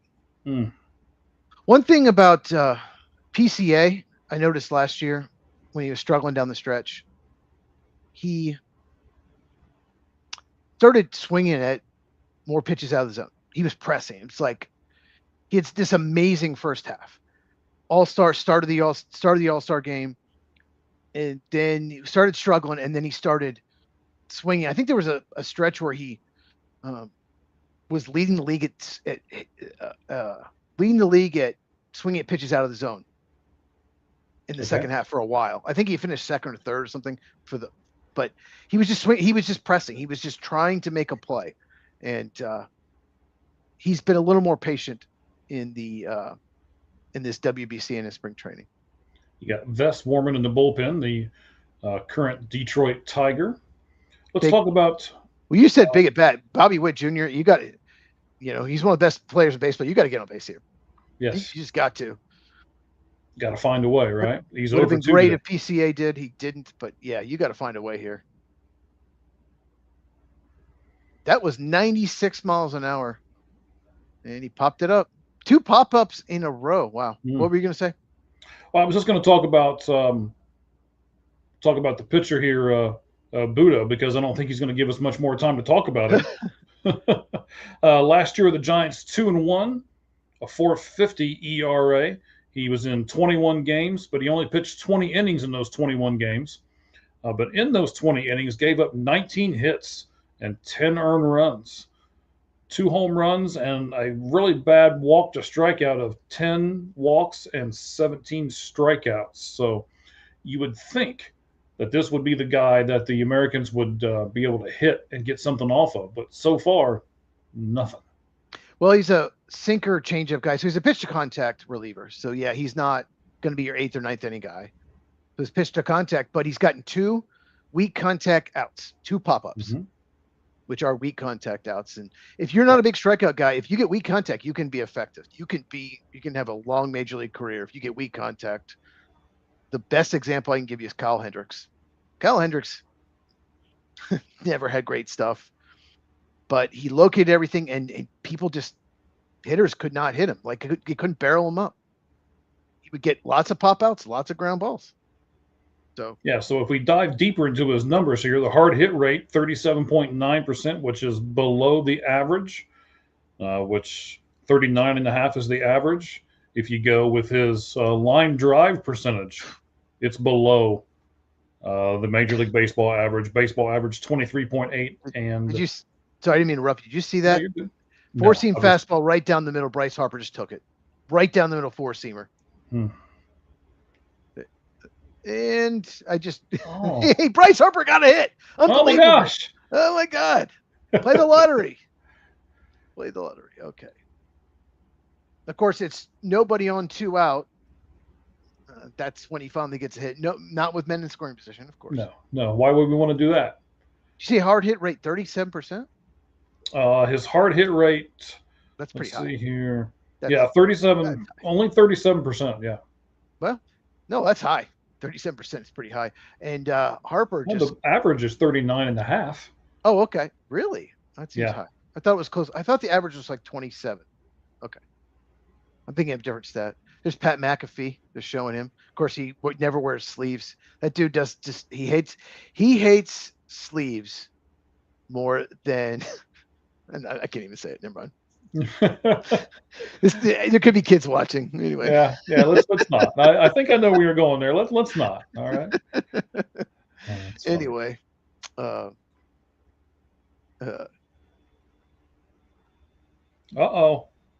meeting on the mound. No, we got a comment here from my favorite name to say, South Country Splat. No, I told Mike before we started this, if it goes to extra, I'm done. Extra innings, I am done. I have not eaten dinner yet, so as soon as it's over, I'm gonna make some steak quesadillas. So if this goes to extras, I'm out. Mike can either bring someone else on, or we can just end it. No, I'll do the whole thing. Okay, all right. We'll be good. So of course it will go 18 innings. It probably will. Now, maybe I don't know if you know this, Mike. You know more about the World Baseball Classic than me. Do they do the runner on second if it goes to 10th inning? I don't know. That's a great. I have not seen an extra inning game. At least I don't really watch these games for the most part. I am now, but I haven't seen that one has gone to extras that I know of. But 3-1 to Judge. I mean, look, Aaron Judge, you're one of the best hitters in baseball. You got a 3-1 count here, man. Versus a guy that's not a big strikeout guy. It's time. It is time. Yes, but is he taken? No. Well, yes. He did. He took all the way and right down the middle. Mm-hmm. 96 right down the middle. He took it. I just, dude, like, you got to be aggressive in the strike zone. I get it. Be patient when it's not in the zone, but when you get a fastball in the middle of the zone, you got to be aggressive. That's when you should swing.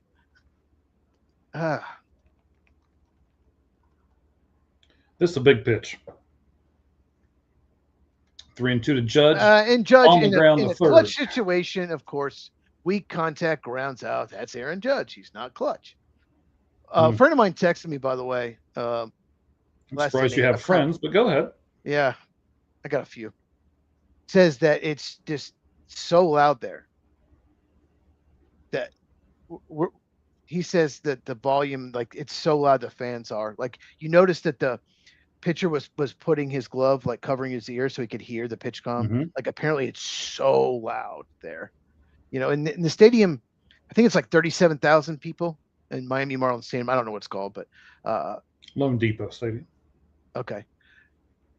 Only 37,000, which isn't huge but apparently fans are going crazy. It's Venezuelan fans, American fans. Apparently it's so loud. Okay. Vest is coming into pitch. Mm-hmm. Do you know much OC? Yeah, we'll look at Vest here in a second. But I wanted to give you asked me about the extra innings. Let's go over these rules real fast. So for the World Baseball Classic, if they do go past 9 innings, there is a ghost runner that is placed on second base. There is no ties in the game. You are not allowed to tie. You have to continue to play until it has a winner. Let's see, anything else? The pitch clock stays the same. Pitchers are capped at 95 pitches in this round. Got all kinds of stuff going off over here. I got people messaging me. I'm looking up stuff. Give me a second, people. So Will Vest is pitching. He's a Detroit Tiger righty. Mm-hmm. I barely know. I'll be honest. I barely know who he is. I've heard his name, but I barely know who he is. But it seems like he is just he's a relief pitcher. ERA last 3 years, 298, 282, 301. So he's good. He's a good relief pitcher. Mm-hmm. He is about a little bit more about strikeout an inning in his career or something like that. So yeah, solid reliever across the board. But like I said, I've heard of him. I don't know him too well, but Mike's more the baseball guy than me. Yeah, taken in the 12th round by the Detroit Tigers in the 2017 MLB amateur draft. Then that's a great pick. Yes, from Austin, or from Stephen F. Austin State University. Okay. They dug deep for that one.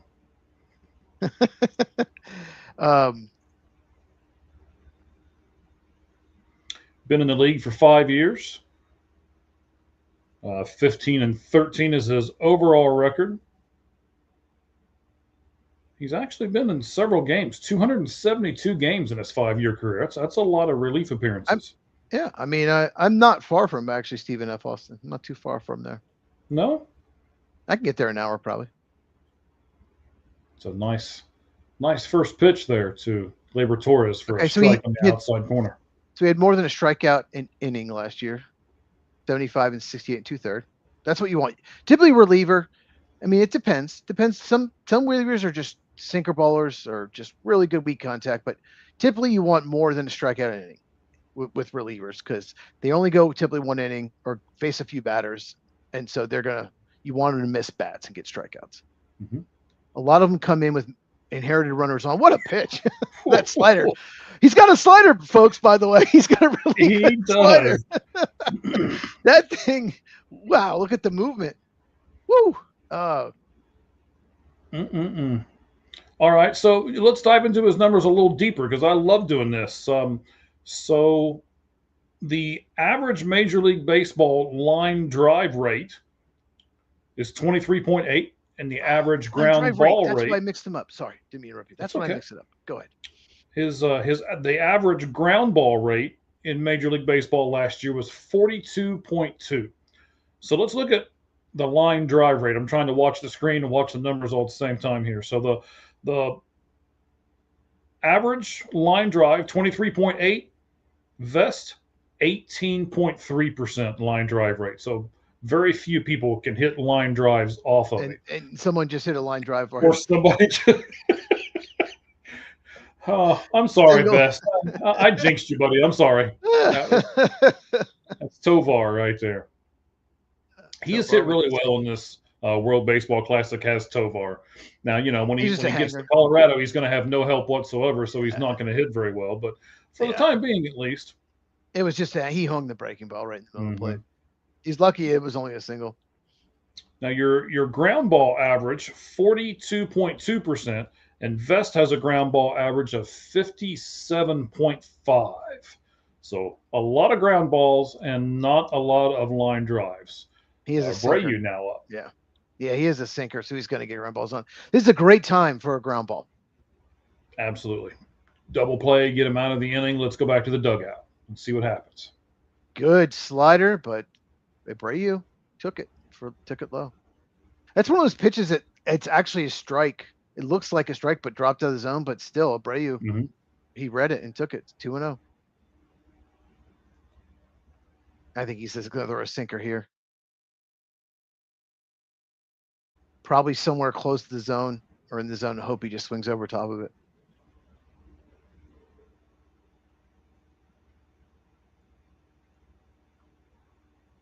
You mentioned rule changes in the next commercial. I want to ask you about a specific one I read about. See what you think. Okay. Sure. Because you are the baseball guy. Because I'm not sure what to think about it, and I'm not sure if it will change the game. Jeez. Showing that home run he hit. This is a pitcher's park. The dimensions are pretty big. It's not the biggest park in baseball. That might be Well, either Colorado or Detroit probably, but it's still this is typically a pitcher's park here in Miami. So you have to hit it pretty far to get it out there. And he crushed it. So 2-2, 1 out, 1 on. Tobar last year stole 5 bases. Would you dare send him in this situation to try to get a rally going?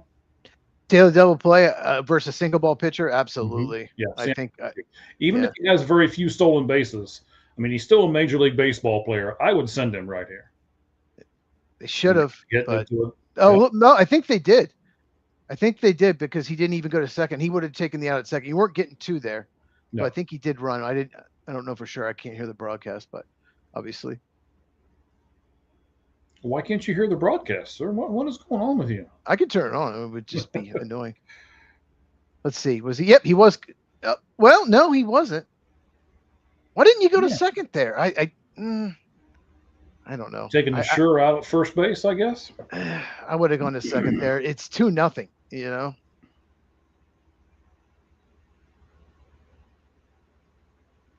Salvador Perez. Is that fair? Woo. Good thing that was foul, because that's a run for sure. That was close. Yep. And you know what? If that had been fair, then you're just got to be like, what are you doing? Was it? I guess it was it Bregman, or was it? No, it was Witt. It was Witt who went to first instead of go to second. You're taking a big risk. Difference between a man on first, man on second is huge in baseball. You know this. Yeah, absolutely. It's huge. A single scores them. Especially when you've got a slower guy coming up to the plate in Salvador Perez. It's 0-2. Look at that slider. God, that's good. That's definitely his best pitch, I think. Yeah, I think we can say that. Yes. I think we can say that. That's his strikeout pitch. He's a sinker baller, but you know that's how he gets his ground balls. But slider is his best pitch, and he's not thinking ground ball here. He's thinking strikeout. There's my guy in the pen. And that should end the inning. Okay, so here's what I want to ask you about. Okay, sure. USA got to get some runs scored here. So I can't remember which minor league they're experimenting this on, but they're talking about making the bases bigger, especially second base, to try to get more stolen bases. And the other rule is you can right now you can only throw over to first base or any base twice. And after that, you can't throw over there, which means they can get a bigger lead. So now they're proposing only throw over there once, or you have to get them out. You can throw over there, but you have to get them out if you're going to throw, or he gets an extra base. So what do you think of them? Are they trying to make baseball maybe more exciting, more stolen bases, more hit and runs? What do you think of that rule? These rules? Well, here's what I was afraid of. I like where we have gone. I love the pitch clock. It sped the game up. There was a bunch of unnecessary, Nomar Garciaparra trying to do all of this bull in between. Stepping out all the time. All that stuff, right? That was meaningless. Nonsense as far as that part goes. So I like where we're going there, and I like what we've done. But this is what I was afraid of. It's like, okay, well, look, we've sped the game up with these rules. Let's double down. No, let's not. Right? We no. And this is what I'm not going to like. You can only throw over one time. That's going to give that runner such an advantage. He's going to get, you can take a 12, 15-foot lead off the bag if that's what you want to do, especially if you're a decent runner. Just stop messing with this stuff. Who cares if the bag is another 3 inches? Is that really going to make a difference in 95% of the games? There's so many, probably not, but there's so many bang plays, and you can review now. Mm-hmm. So are you thinking that if you make the bag a little bit bigger, it might change the game more than what I think? Here's what I'm thinking. If you can only throw over there once, and the bag is bigger, do teams start drafting and signing guys that have speed? Does stolen base, the old school, the Billy Hamilton types, you could probably, Otis Nixon, you can probably name some older ones than me because you're a lot older than me. Thanks. Do those guys disappear? Kenny Lofton, right? Kenny Lofton, those guys kind of disappeared. Like a lot of teams, like we don't care about speed anymore. We don't care. People try to control the running game. The catchers with good arms. They throw over to first, just the slide step. So teams started like, okay, we don't care about stolen bases. We don't care about that. But stolen bases, hit and runs, it's exciting play. Like a walk and strikeout aren't exciting plays. We have, 3 true outcome guys. There's too many walks, too many strikeouts, but stolen bases are exciting plays. Hit and runs are exciting plays. So maybe they're trying to make it more exciting. So maybe those old school guys that have no power, but all this, they could still, Vince Coleman, that's what I was trying to think of. Vince Coleman, over 100 stolen bases. Ricky Henderson, those guys, we can bring those back and make the game more exciting. It's not just all about power. And maybe that's what they're trying to do. Maybe I'm just thinking too much into it. And then the teams are like, okay, speed. All right, we're drafting him in the second round. We have these guys rated the same, but this guy has 70 speed. This guy has 55 speed on the 20/80 scale. We're taking the 70 speed guy because of the new rules. What do you think about that? So speed has always been a part of the game. Speed is. Yeah, that was a good pitch. How would you take that? That was a really. It was pitch. A ball, but I mean, how did Schwarber take that? I mean, that's right. That's like I don't know how he laid off that. This will be a great view right here. Oh, that is barely off the plate. Got him. And I like Zerpa, by the way. He's a really good pitcher. I was going to ask you about Zerpa. But finish this, and I'll ask you about Zerpa. Yeah, we'll talk about Zerpa here in a minute because I really like him. So, like I say, speed's one of those things to where it doesn't take a day off, right? It never slumps. So it's very important, and it's one of those things that I think can make or break a team. If you've got, if you're constructing the team, we're going to talk about this sometime in the future because I've always wanted to get your opinion on this. How do you construct a lineup? Who do you put as your leadoff? What is important in a number 2 hitter? Do you put your power hitter at 3rd or at 4? Do you, there's a lot of different things. If you got 2 guys that'll give you 30 stolen bases, do you put one at 1 and put one at 9 to turn the lineup over? I mean, there's all kinds of different questions that you can ask about this. Yeah. So I want to ask you this question because I think this will be interesting to you. Ooh. That looked like a strike. Bregman got a little lucky there. Changes the whole at bat. 1-2 versus 2-1. Changes the whole at bat. Yep. And again, this is where I like this. Okay, I can challenge it. Salvador Perez behind the plate could challenge that if he really wanted to. And we're not doing that right at the moment. Now it's 3-1. Yep. This would be big for USA. Got to get Bregman on. Yeah, it's a 2-run game. If you get Bregman on, one swing of the bat ties it. So how many players last year, Cheese, do you think had 30 or more stolen bases? Oh. Okay. Well, Pete Armstrong did. No, he did not. Yes, he did. Pete Armstrong had 30-30. He went 30-30. Ground out by Bregman. Bregman's just really struggling right now. But PCA did. 2024 stolen base leaders. He only had 2024. 2025 was last season. Oh, you're right. Mike does not know what year it is. So Mike has a time machine, apparently. Mike can time travel. So if you need a time machine, Mike has one. Wow. So you asking me how many people had 30 stolen bases in 2024 or 2025? Well, now that I've switched it, let's go with 2025.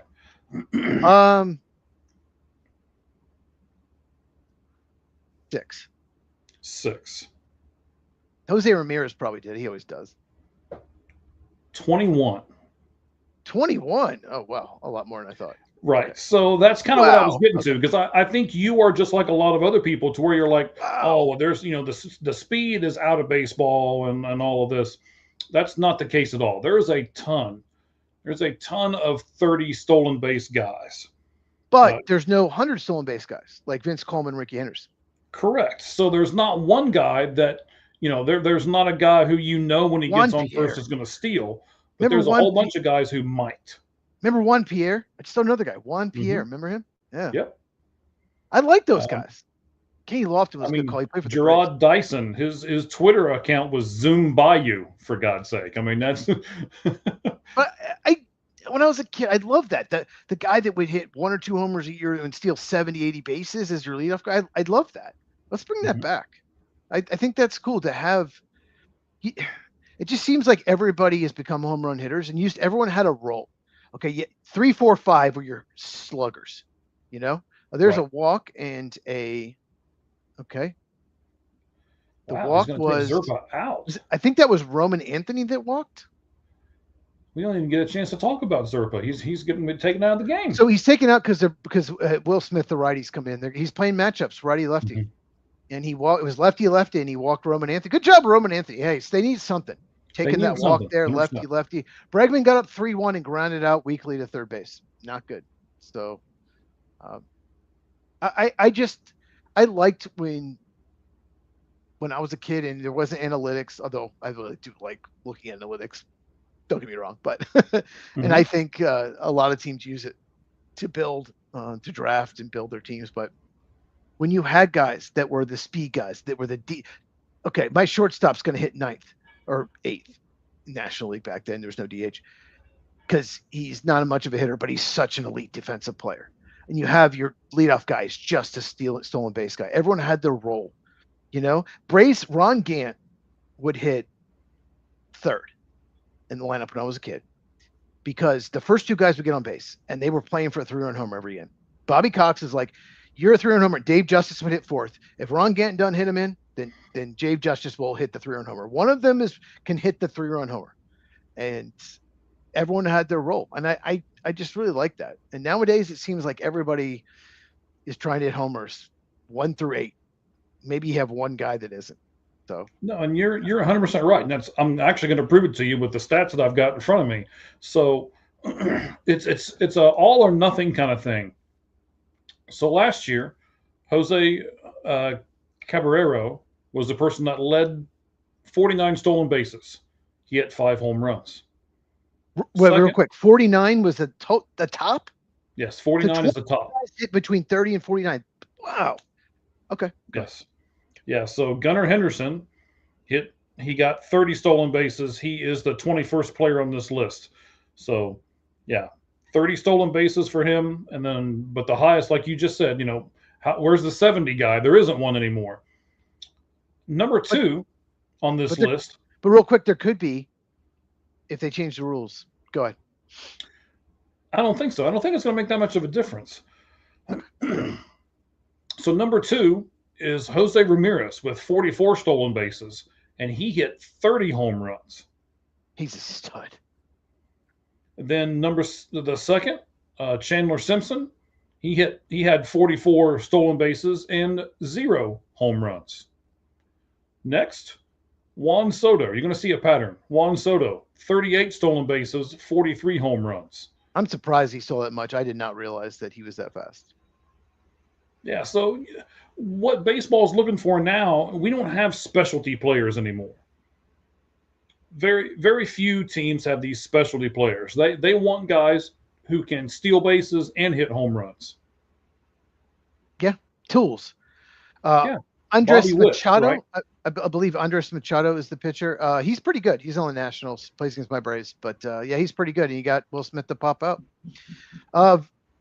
USA is down to 6 outs. Venezuela is we got to mention it. There was a skirmish between the 2 countries. How fitting is these 2 countries of everything that's happened end up in the World Baseball Classic? I don't know if it brings anything extra. I mean, it wasn't like Americans voted for. I'm not getting political here, but I mean, the president wanted to go after the cartels. Supposedly, I don't know what went on. I don't see the intelligence briefings. I don't know, but it's just funny that these are the 2 teams, and there might have been visa issues, or some of the Venezuelan people may have trouble getting back. I don't know, but it's just kind of funny that these are the 2 teams, and I just wonder if people in Venezuela are just like mad at America at all, and they're like, yeah, we're gonna get it means a lot to them. I don't know. Yeah, I don't really know if all that stuff really plays into baseball as much, but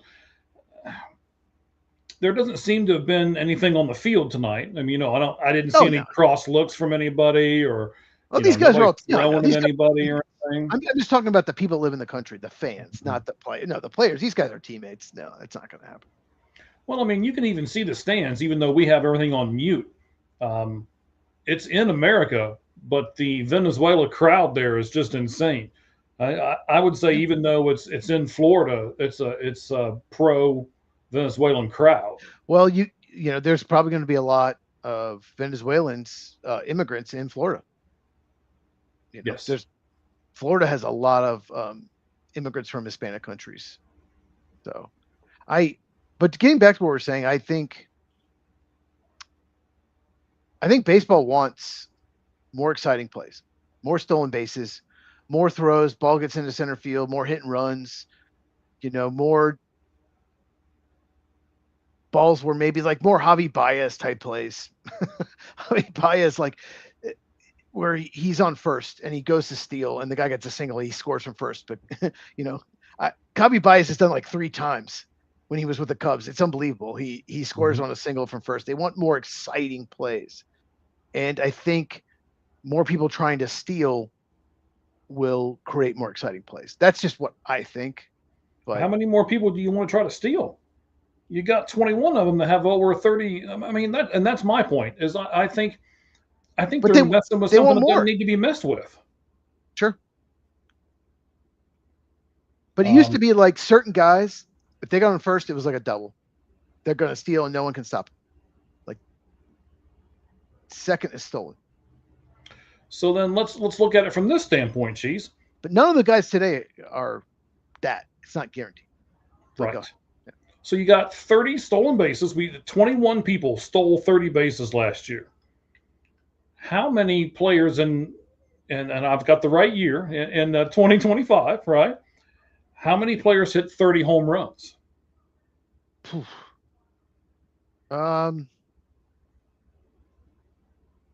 26.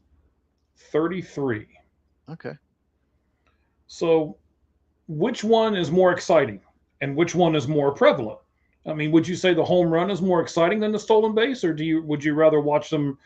No, not necessarily. I want to watch home runs. I'm not just talking about just a stolen base. I'm talking about hit and runs. I'm talking about just players moving. When you try to steal a base, it puts pressure on the other team. So you might have a throwaway. Then the guy gets to third. So so if there's 2 out, man on first. If he tries to steal and throw goes into center field, all of a sudden he's on third. Changes the whole at bat. I'm just saying more exciting plays, not just stealing, but if you have a guy that's an average runner, if his chance to make it, and Ronald Acuna hits weak ground ball, great play by Bobby Witt. So if you have a player that's average speed that can influence the game, maybe try and run, because maybe it's easier to steal, so we can take the risk. We can do hit and run with him, because maybe if the guy misses, he can still, his chances of stealing this base were like 25%, but with the new rules, it's like 45. So let's risk it more. Let's take the risk. I think that's what baseball's trying to do. I don't think it's just about stolen bases. I think it's about trying to create more exciting plays. That's why I think they're doing this. All right. So I wanted to give Ronald Acuna his due. He's been in the league 8 years, by the way. And I didn't think Ronald Acuna like 6 or 7 pitches. Poor bats. Yeah. He's not helping me out here at all. So. And he's not usually this aggressive. He's just not a real aggressive hitter. But anyway, go ahead. So in his 8 years, right, to give him his flowers, he's had Rookie of the Year, he's had an MVP, and he is one of only 4 players to do the following. Quick inning. This is a quick inning. Will Jax Smith catches that ball. Jax was amazing. Jax is one of the more underrated relievers in all of baseball. I absolutely agree with that. I was going to say that, but yes, he is. And if he was on I guess, was he on the Twins? Yes, he's on the Twins. Mm-hmm. Okay. If he wasn't, he's very good. Anyway, go ahead about Acuna. Well, and then Jax is their setup guy, too. He's not their closer. So the closers get all the love. The setup guys are like, oh, well, glad you did that. Thanks a lot. And then the closers get all the love. My buddy just said he's on the Rays. No. Hold on. Unless he was we're gonna have to look that up. Go ahead, you can look that up. I'll talk to you about Ronald Acuna while you do that. So He's one of only 4 players to hit 180 home runs and 200 stolen bases in his first 8 years. It's funny that we're talking about both of these. It was setting this up really nice. Can you name me any of the other 3 players who have done so? There's only 4. 180 home runs and 200 stolen bases in the first 8 years of their careers. Oh my God. No. I mean, how many of them? How many people? There's 3 additional. So Acuna's one of them, and then 3 other ones. Did Barry Bonds do it? I will give you a big hint here. 2 of them have the same last name. Bobby Bonds? Bobby and Barry Bonds did it. There you go. There's one more. Willie Mays? No, you're never going to get this. I don't think I could get this. And you Can you give me like an era? Maybe I can get it. Maybe. Is it like before we were both born? No. Oh no. Okay. I remember him. Oh, okay. What decade was he most prominent in? Hang on, I'm looking him up here in just a second. Oh shoot, he was right there. Dustin Pedroia? No. No, he didn't have home runs. So he played from 99 to 2014. Oh. He was predominant. That's why I wanted to look this up. I was pretty sure that this was right. He was predominantly a Cub. 1, 2, 3, 4, what? 5, 6. Alfonso Soriano? Yes. Oh, okay. Alfonso. Yeah, that's very good, sir. I'm impressed with you today. Well, you gave me the Cub hint. That took. No, he was toolsy. He was never a great player. He wasn't a great player, but he could hit homers and steal. He was toolsy, but he wasn't ever like a complete, really good player. What are you doing? I'm going to start yelling. Bryce Terang just took that pitch right down the middle.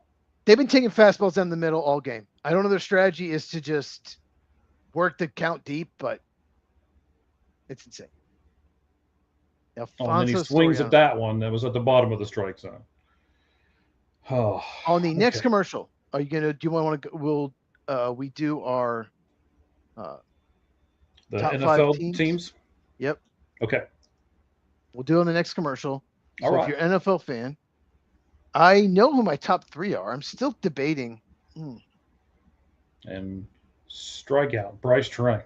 So I'm debating: do I do Browns, Jets, or Dolphins? Bengals.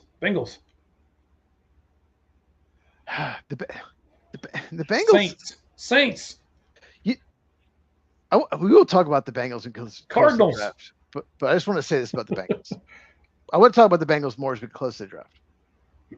No defensive coordinator looks forward to playing the Bengals. If you are a defensive coordinator and you're playing the Bengals that week, you're not going to sleep much. I'll just say that. Their defense has been abysmal the last 2 years, so they haven't been a good team. But you do not want to face that offense. There's so many things about that offense. You're just like, oh my God, this is going to give you nightmares. So I thought about that. I try to think of football from an offensive defense coordinator perspective and what you have to go through. And Pete Crow Armstrong, weak ground ball. Yeah. To second base. The offense has been abysmal. A lot of weak contact. There haven't been a lot of strikeouts. A lot of pop-ups, a lot of ground-outs.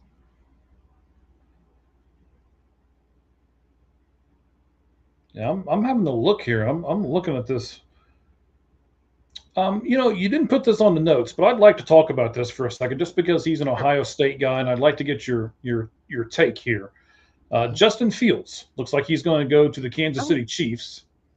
I don't know if it's official yet. And there we go again, another fastball. I mean, I know it was low and on the outside corner, but you've got to swing, guys. Bobby Witt Jr. is 0 for 3, and he's taken the first pitch. That's definitely a strike. And maybe Venezuela saw that. Maybe they saw all these games. They're like, these guys are just trying to work the count.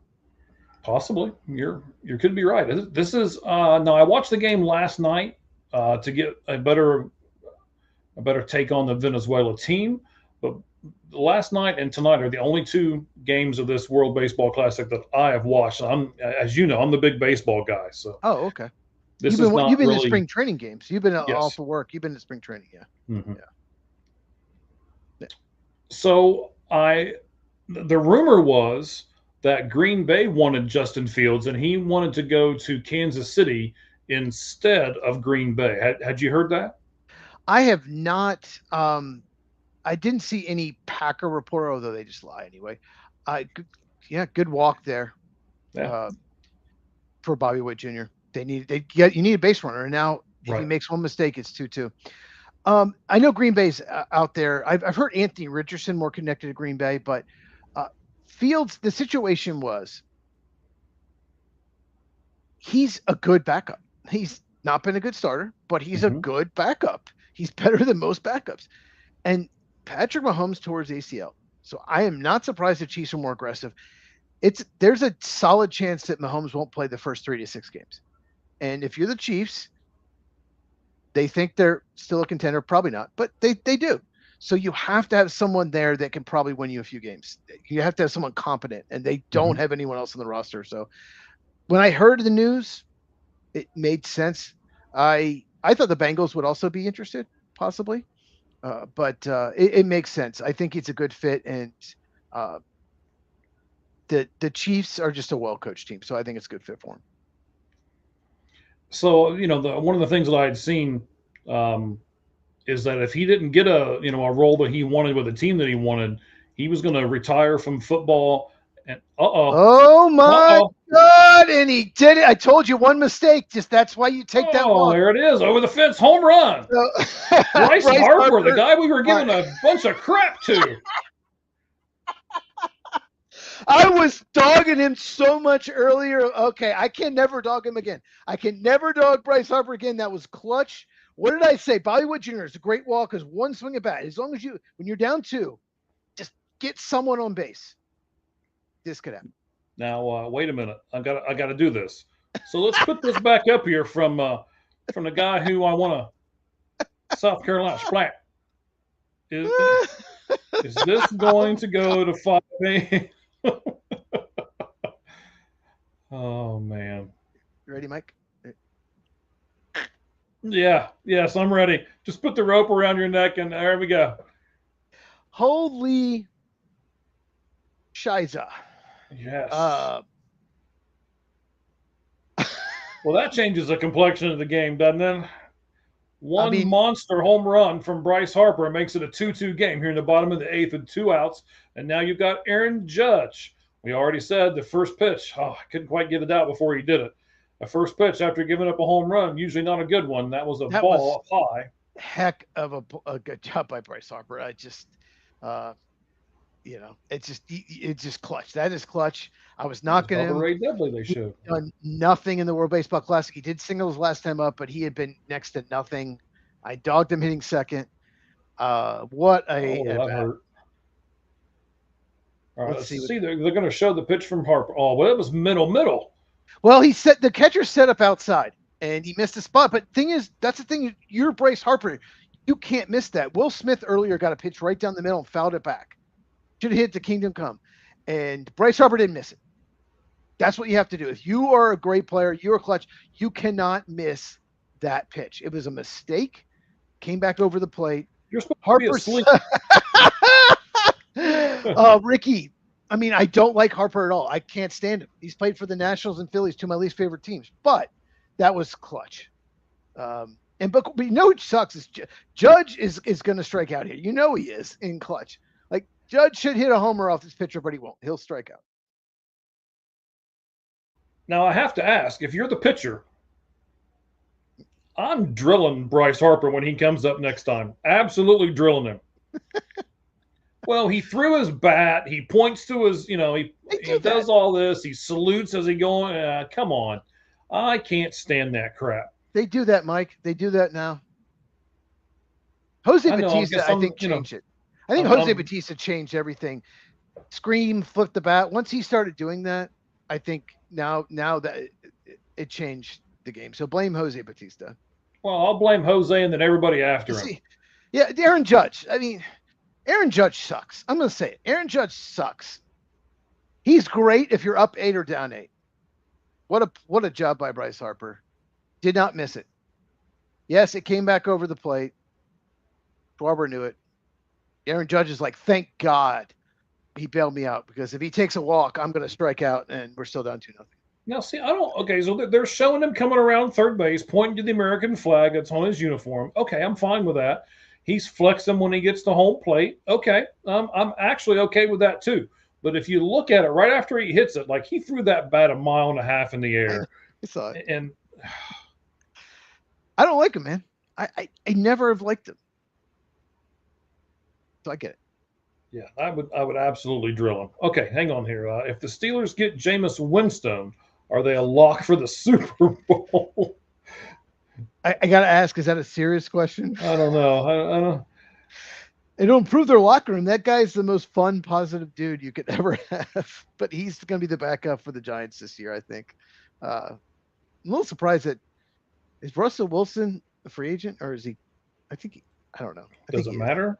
I think Jameis is the backup for the Giants, but the Steelers, for the Steelers to be the favorite of the Super Bowl, a lot of things will have to go right. I do like the Michael Pittman trade. A lot, they just have to hit on everything and all their picks. A lot of things have to go right. They're good enough to make the playoffs, but I don't think right now they're a true contender. Okay, so I'm looking at my 5 teams here. Hang on, I'm going to have to write some stuff down real quick. Let's see here.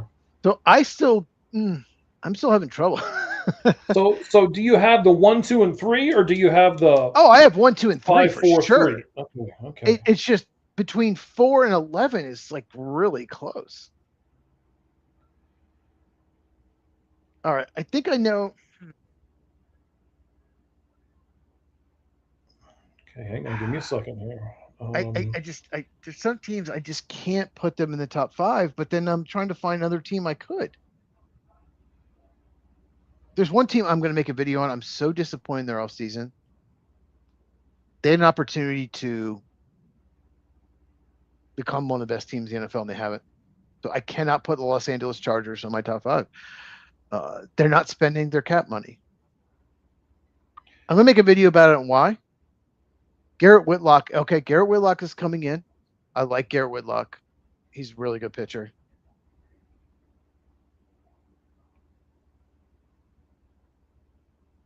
I feel like half the Boston Red Sox team has played tonight. Okay, I can give you my 5. But Garrett Whitlock is a really, really good setup guy. Yes, and again, the setup guys don't get a lot of love, but he is a good setup guy. And I'm gonna play the role of cheese here tonight. I did not look at stats. I just looked at a list of all of the teams and said, yeah, I did an eye test on these guys for a change instead of looking at a bunch of stats when I'm making this 5. Once again, top of the 9th, 2 ball, 1 strike count on Arise. As Cheese has already told us, Whitlock is now in the game. No outs so far here in the top of the 9th. Garrett Whitlock, set man for the Red Sox. And you've got Eugenio Suarez on deck. Oh, leadoff walk. I look pretty good. And Luis Arias is a very tough person to walk too, but that's big for Venezuela. Leadoff man on. I want to see that pitch again because that looked pretty good. I don't think they're going to show it to us, sir. So again, this is really interesting. 2 strikeouts and ground out for Flores. The fact that they're not showing it makes me think it was a strike. Yes, that's usually the way it works. So they're talking to each other in the truck, and they're like, "Do not show that pitch." I don't know this player that's a pinch runner. Senyoha, I don't know him at all. Maybe you do. I don't. I'm not familiar with him. I wasn't looking at the screen, sir. So this is a double play candidate waiting to happen. Well, you got to throw a strike. No, but don't make a mistake. He's going to go talk to Whitlock. He's like, okay. Yeah. A little tiny. More than likely, this is their stolen base guy. This is their pinch runner. Avoid the double play because we know Suarez does not run well.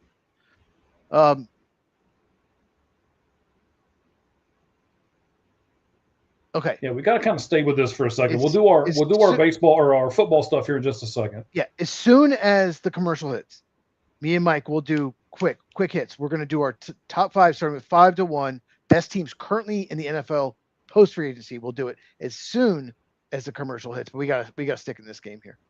Yeah. And a couple of them are going to drop on my list because they didn't do as much in free agency. So, yeah, sure. God, I'm still.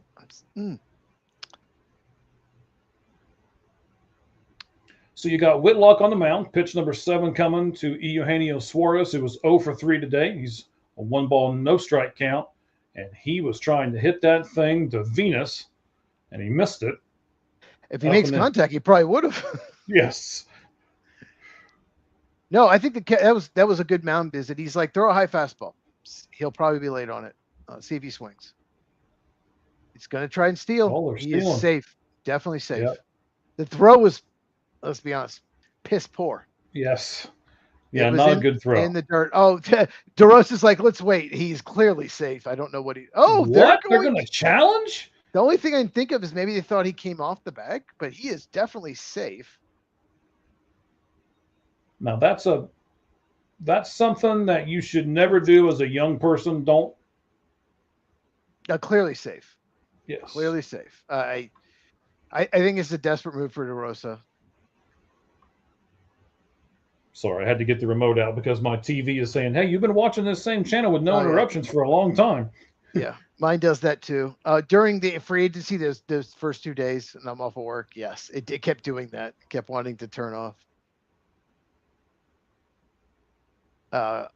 This is a lost challenge. I guess maybe they're like, oh, let's take a chance. Yeah, may as well, right? So, again, we got... little closer there, but a little closer than I thought watching the slow motion, but I do think he is safe. Yeah. A good throw. He's out, but he bounced it. It was a terrible throw from Will Smith. Yeah, he doesn't come off the bag or anything. He's right there. He's on it. I don't know why this is what bothers me about sports in general. Why is this taking so long? We've seen it from 4 or 5 angles. We know what the call is already. Why is it taking so long? 2 number 1 picks or max back? Oh, so that's a good question. So I think they'd be better off with the 14th pick this year and the Ravens pick next year long term. Next year, they're better off with Max Crosby. But the thing is, the Raiders aren't going to win the next 2 years. They're not going to win the Super Bowl. The division's tough. Better for their future to have those picks. Even if they don't necessarily go as well, I think Max is right in his prime. I don't think he's going to ever play better than he has last couple. Like, he is right there. He's 28, going to be 29. So I want the picks because the Raiders, once, like I said, they're not contenders. It sucks. I hate what the Ravens did. It makes me dislike the Ravens. I have friends that just don't like the Ravens. And I like Lamar Jackson. I've always liked watching him play. He's fun to watch. And I've always kind of, liked the Ravens a little bit. But I have friends, I have family that just don't like the Ravens. I'm starting to get it. I'm starting to get why they don't like them. There's things about them. The organization, Steve Buscemi, Eric DeCosta now. I kind of start to understand why people don't like the Ravens. Even though they have some players I like to watch. And that is a run. And Venezuela takes the lead. I want that 14th overall pick. Voters Fence. I want that pick.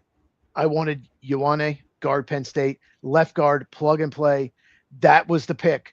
I did my mock draft Monday on my channel at Football with Cheese. Right. When I started looking into it a week before that trade happened, the night before, I was kind of playing around with the mock, just looking at it, where I do. And I had that guard for number 14. That was easy to the Raiders. Perfect pick. Big need for them. They've got to improve the offensive line, especially the interior offensive line. They got Linderbaum, but and now they don't have that pick. So Sean Bond. Crosby also just seems to be banged up a lot. So let's set this up for you here real quick. That was a great question, by the way, from Welders Fence. Thank you for that question. And then all of you guys can jump on there whenever you'd like and do a question as well. We'll try to answer all of them as they come in. So you've got Jimenez at the plate. He is 1 for 8 in this WBC. He swings through a pitch that makes it count 0-2. There's no outs. Venezuela just took the lead, and you've got Eugenio Suarez out Clutch. at second base. Clutch play. Well, I mean, the stolen base was huge. The bad throw by Will Smith, it was Yes. good, a decent throw. He's out. And we just talked about stolen bases, how it can impact a game. Big there. Mm-hmm. And if he doesn't steal the base, if he stays at first, he is at third right now. He has not scored the run yet. So, yes, as you're saying, that stolen base was huge. Yep. 0-2 pitch to Jimenez. He swings at a pitch up at his eyes. Fouls that it was off. not. That was. Not, I don't know how he made contact with that. Right. That ball was nowhere near. No, when Suarez hit that, I thought I had a chance to go. But I don't think the ball's carrying well tonight. Maybe to center field, but not in the gaps. Yeah, it doesn't seem to be. Okay, so Jimenez is just going to swing at everything. It's like, I'm going to go up there hacking. I don't care. He's like, my run would be 5-2, so my run doesn't matter. So I'm just going to go up hacking. And we mentioned this earlier. Daniel Palencia is the closer. He has been pitching lights out for Venezuela. And basically been unhittable at 100 miles an hour. So we mentioned it. You don't want to be behind Venezuela going in the ninth inning. No, you don't. And they're going to be. And they are, no matter what. If you're Whitlock here, you cannot let them score any more runs. The biggest difference in baseball, it's humongous upstairs. between 1 and 2 runs. Being a 1-run lead and going ninth versus 2 is humongous. Huge. It's almost like a difference between being up 1 score and 3 scores in NFL. It's that big. Well, it deflates you. I mean, you think, okay, I can get a run. I can, the old adage is I can scratch across a run. Oh, huge out there. Yeah. That's popped out to Roman Anthony and left by Jimenez. Whitlock is now up to 20 pitches in this inning and only has 1 out. And that's it. Here it comes. What were you saying about 1-run lead? Right. And Mark DeRosa's coming out to get him. So, what were you saying about a 1-run lead? Well, I mean, a 1-run lead, you think you can scratch a run across, right? That's the mentality of baseball if you're the team. And then when you're down by 2 runs or you're down by 3 runs, it really starts to deflate you before you even start your half of the inning. It's like, wow, maybe we could have scored 1 run, but can we score 2 or can we score 3? And so, as you're saying, the more runs you add on to the end, the bigger the deficit is, obviously, and then the more it plays on you just as much mentally as it does physically.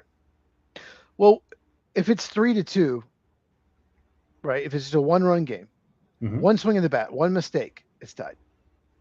If you're down 4-2 and you're up there, nobody on base, your run does not matter at all. Mm-hmm. So if you have to get some kind of base runner.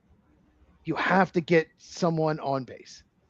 So it changes the strategy, changes the whole thing. It's like you might be a home run hitter and lead off the inning and like, I hit a home run. We're still down 1. I need to, it's hard to hit a home run. So I need to take some pitches and try to just walk. Easier to walk than a homer. Maybe I need to choke up my swing, foul away the tough pitches. Like it changes the whole aspect of the game. The difference between 1 run and 2 runs is just huge going into the night.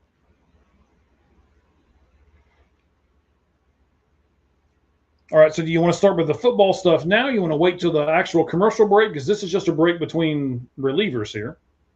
Well, yeah, we'll have to wait till the next break because we're already so deep into it. But as soon as we hit the next break, like I said, we set it up. Daniel Palencia is going to come in.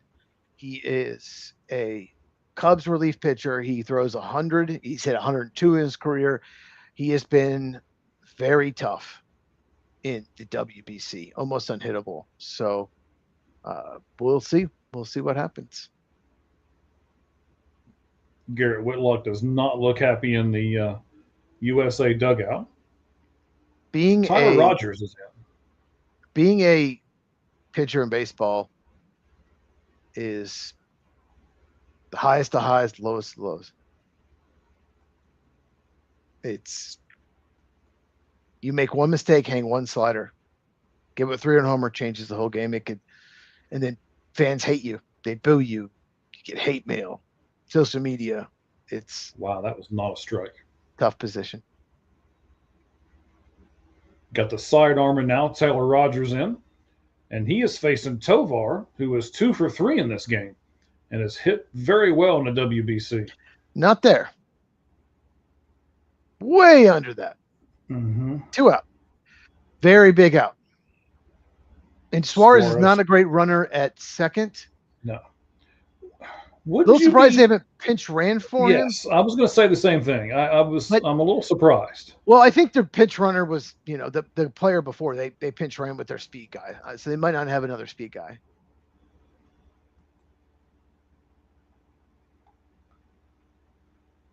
Eugenio, who Mike says, I believe, is stand-up dude. He signs a lot of autographs, correct? He's one of the good ones. Yeah, that's good.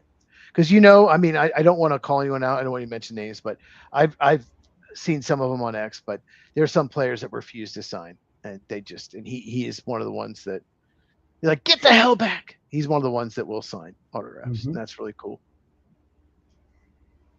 Yeah, I'm looking at the rest of their roster here. You're not going to have William or Wilson Contreras, either one, come in and pitch run. No, God, no. No, probably. I'd rather have Suarez out there running. What is going on here? I have no idea. Listen in the comments. Is there something? Oh, they're saying, did he re-tag third base? He absolutely did. This is a waste of a challenge or a review.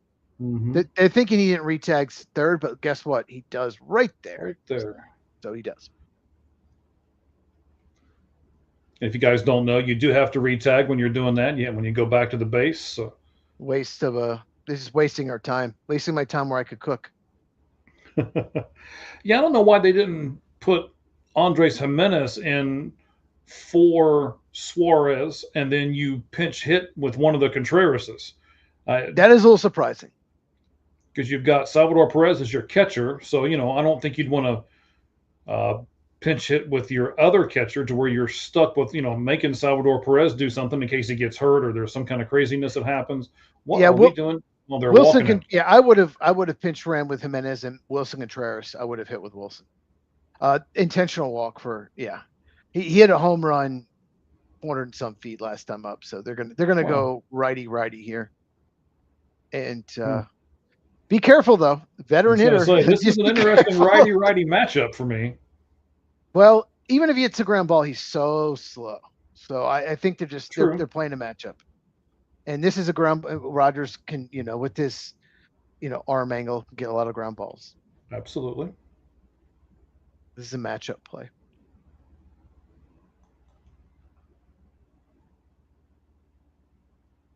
That's not a strike.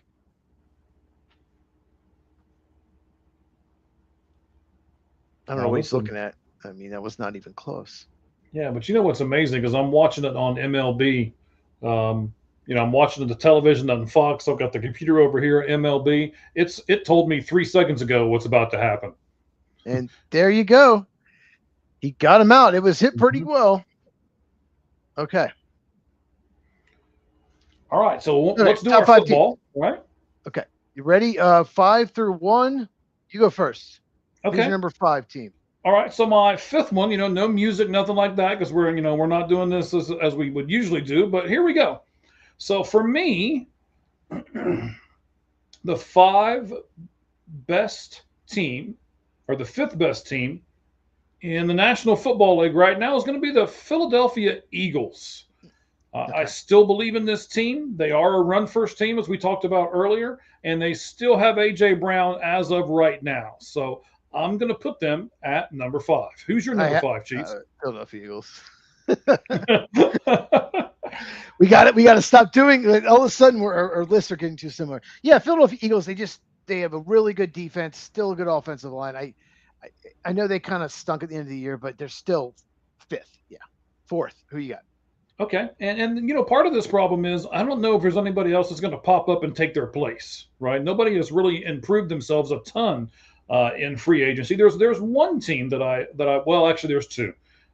So 5 is Philly for me. 4, I don't like the moves that Seattle did, so I'm going to drop them. I know they're the Super Bowl champions, uh, but they have let a lot of people go. And I know they kind of sort of had to because they had so many free agents. But from what they were to what they are now, I would say they've dropped down. So I'm going to put Seattle Seahawks, number 4. More on them later. I have one AFC team, by the way, on this list. I'm going to go San Francisco 49ers. Yeah, I know it's crazy. And Kittle, we'll see if he comes back, but I think they're going to get so many defensive injuries. Their defense collapsed, but a bunch of defensive players are coming back. And I like their offensive moves. They still got Christian McCaffrey. They won 12 games last year with no defense, with basically nobody on the defensive line that could play. And Shanahan's such a good coach. Right now, 49ers, number 4. All right, go ahead and give me your number 3 because I'm doing something here real quick. 3, I have the Denver Broncos. Like I said in the video I made at Football with Cheese, I think they're the best team in the AFC right now. Jalen Waddle acquisition. I think they may have been the best team before Waddle. So yeah, number 3, Denver Broncos. All right, so I want to set this up a second. Daniel Palencia is in, the Cubs reliever. Last year, in 52 and 2/3 innings, he only gave up 5 home runs, walked 16, struck out 61. So that's what the Americans are facing here in the bottom of the 9th. First pitch slider didn't do much for a ball. So who's your number 3? Cement mixer, as a lot of people would like to. And we're going to have some pinch hitters, it looks like, here as this is developing here. So Schwarber's up right now. He's 0 for 2. 1 ball, 1 strike count as he just fouled that pitch off. So I gave you Philly at 5. I gave you Seattle at 4. I also thought that New England would improve themselves a little more. They've not done a ton in the offseason, so I'm going to put New England at number 3 here on my list. There's another team that's improved a lot more. Actually, both these teams have improved in free agency, so that's why I'm moving them up my list here, and I'm dropping the New England Patriots down to 3. I don't have Patriots in my top 5. I don't think I'd have them in my top 7. They had a lot of things go right. Backup quarterback in the AFC title game, played the easiest schedule in the NFL. I think they have so many flaws. Still a good team, but just not my top 7. But my number 2 is the Seattle Seahawks. Yeah, world champion Seahawks. They did lose a lot, but they're still really good. They're still deep. They still have an amazing roster. Losing Kenneth Walker sucks. Losing Kobe Bryant, Bowie Mafe, but they still have guys. They still have someone there that can fill in. Maybe not as good, but still they have a great roster. Schwarber just struck out. Yeah, you can't hit that. So number 2, Seattle Seahawks. Who's your number 2? Well, my number 2 is the team. We talked about them at the very first football thing we did here at the outset. They just made a trade for Jalen Waddle. They are looking at what they need to correct, and they corrected it. So I've got to give them credit for that. And they are the Denver Broncos. I put them at number 2. They went out and did what they should do, did what I thought New England should have done, which get another receiver and things like that. So because they've actually done it, you said Denver's in win now mode, and I'm going to put win now mode at number 2. Gunnar Henderson, he's been so good in the WBC. He has to come through here. He has to step up. He's got to. Ball 1. 97. He's throwing 96, 97 back to back for Palencia. Probably first time he's done this all spring. So he doesn't seem to be throwing as hard. A little concerning as a Cubs fan, but probably just because it's back to back. We both have the same number 1 pop up. There are 2 outs. Real quick, number 1, Rams. Their biggest weakness was corner. If they had even decent corners, they win the Super Bowl. They would have beaten the Seahawks. Oh my God, they didn't lose a lot. They need a new right tackle. He retired. Could use another offensive weapon, but their cornerback room upgraded exponentially. So Rams right now are the best team on paper. You agree, I'm assuming. Yes, absolutely. Yes. So Philadelphia, Seattle, New England, Denver, and Los Angeles are my top 5. Give us your top 5 here, and then we'll set up this last out of the game. Yes. Who is my number 5? Philadelphia Eagles, San Francisco 49ers, Denver Broncos, Seattle Seahawks, and Los Angeles Rams. 3 of my top 4 are in the same division, by the way. That's how insane the division is. Arizona Cardinals, yeah, might as well lose some games. It's not going to be pretty this year. May as well. All right, so we're 1 out to go. Yep, 2 outs in the bottom of the 9th here. Venezuela is up 3-2. Palencia's on the mound. Go ahead, sir. I keep interrupting you. Go ahead. No, I interrupted you. Sorry. I just said 98 with the fastball, so it's getting thrown a little hard. So it's 1 ball, 1 strike here. Bottom of the 9th, 2 outs again. That other team is up 3-2. Venezuela. I love that glove, by the way. I tried to sneak that in when you were doing your stuff earlier. I love the cross on Palencia's glove, by the way. That's really, really, really neat. I like that a lot. They are 2 strikes away. Roman Anthony at the plate. He's 0 for 2 today. 1 strike away. Oh, takes the strike. A split. It said splitter on the TV. I didn't even know he threw a splitter, so I'm not sure that was maybe they know. I don't know. I didn't know he threw one, but it started on the inside and then broke over the corner, so it was a heck of a pitch, no matter what it was. It was 87, obviously. It could be something new. It could be something he worked in the off season. I just don't remember him watching him a ton the last few years that he threw a splitter, but maybe he does. He's typically a fastball slider guy. He's a fastball. That's what he does. Fastball sliders. Fastball is his best pitch for sure. 4-seam fastball. Salvador Perez makes a visit out to the mound. They make sure they've got their signs right. So Anthony here, it's very simple. Homer's great, but getting on base would be you got to at least get on base. Struck him out, and that will do it. 100 miles an hour. And Venezuela has won the World Baseball Classic. They were down on Italy. Come from behind. It's a cool story. They've never won it. They've already made the finals. Never won it. But you just look at their roster. It's amazing. They have so many good talent, so much good talent. And I'm happy for them. Happy for the country. This is just it's going to mean a lot to them. And obviously I'm American. I want a USA to win, but I don't think this is the Olympics. So right. Well, now so I need to give you this. Ronald Acuna Jr., right? So we talked about it. One of only 4 players to do 180 home runs, 200 stolen bases in their first 8 years. Barry and Bobby Bonds did it. Alfonso Soriano did it. And then Ronald Acuna Jr. did it. So in 2023, that was Ronald Acuna Jr.'s MVP season, Cheese. I'm sure you remember that very fondly because he had a heck of a season. Yes. Yeah. But what did he do to start off that season? Do you remember? I'll help you a little bit. He played in the World Baseball Classic. Well, I'll say this. They probably were eliminated immediately. Good night, South Country Splat. It probably were limited. Look, they never made the finals, so maybe Venezuela got eliminated immediately. Maybe so. You never know. So let's wrap all this up, buddy. Thank you for being with me. This was your suggestion. I couldn't believe it when you emailed me and said, "Hey, you want to do the World Baseball Classic?" And no. I said you probably want to do this because you want to watch this game. I did not suggest we should. I knew we had to do our podcast. Okay. All right. But I have breaking news. I have breaking news, football news. Go ahead. The Vikings from Minnesota Vikings. Minnesota? They have signed a free agent. Johnny Hecker, punter, on a 1-year deal. Oh, oof. And we were worried about who was going to win the baseball classic. I'm going to move Vikings into my top 5 now after the punter news. You have to. I think they have to be. I think they're up to number 2. I'll put them at 5. I'll wait and see just how good the punter is first. They got Kyler Murray. So yeah. Okay. All right, buddy. Hey, I appreciate you, man. We've done a lot of football talk on this. We did the baseball stuff as well. This was fun. And then next week, of course, at what time, sir? 9 Eastern, 6 Pacific. We're going to do our baseball preview show. We're going to focus a lot on baseball, mostly on the show.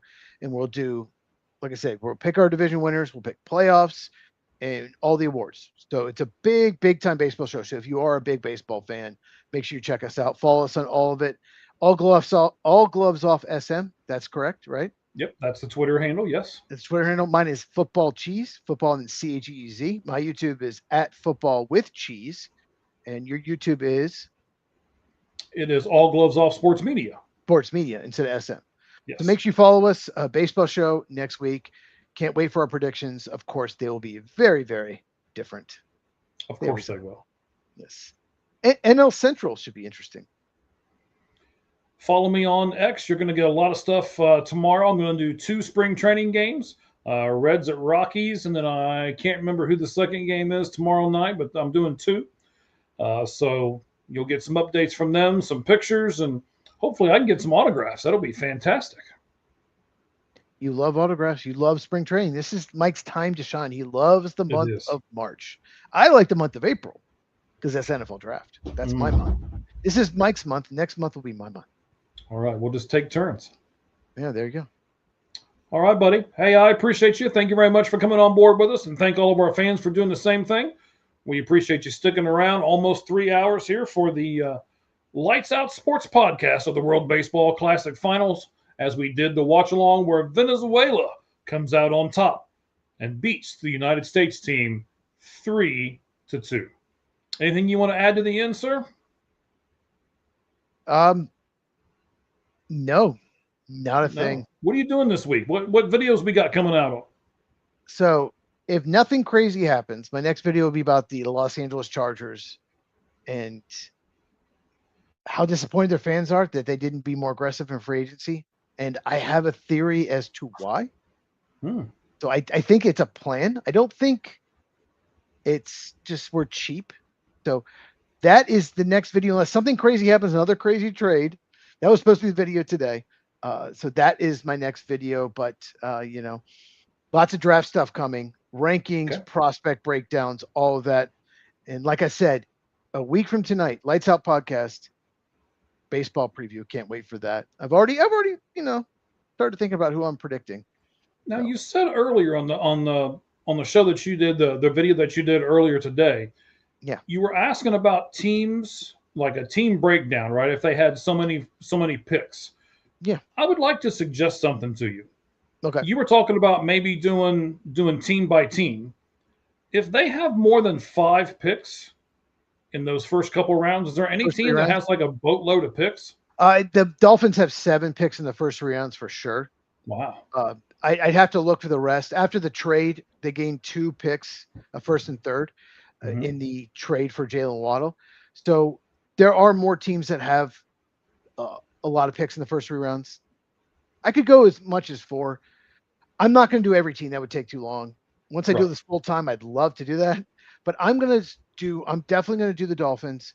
I'm definitely going to do the Panthers. And I'll do my Packers. I'm a Packer fan. Those 3 for sure. But if there are teams, you can go to my channel. If you want me to do your team, just do a team-only mock draft. There'll be quick videos. Like I said, first 3 or 4 rounds. So it'll be a 5-minute video. And to do that, I'm going to do more of that. I'm going to try to do more team-on-team stuff this offseason. So those are coming as we get closer to the draft. But we'll definitely do the Panthers, the Dolphins, and Packers.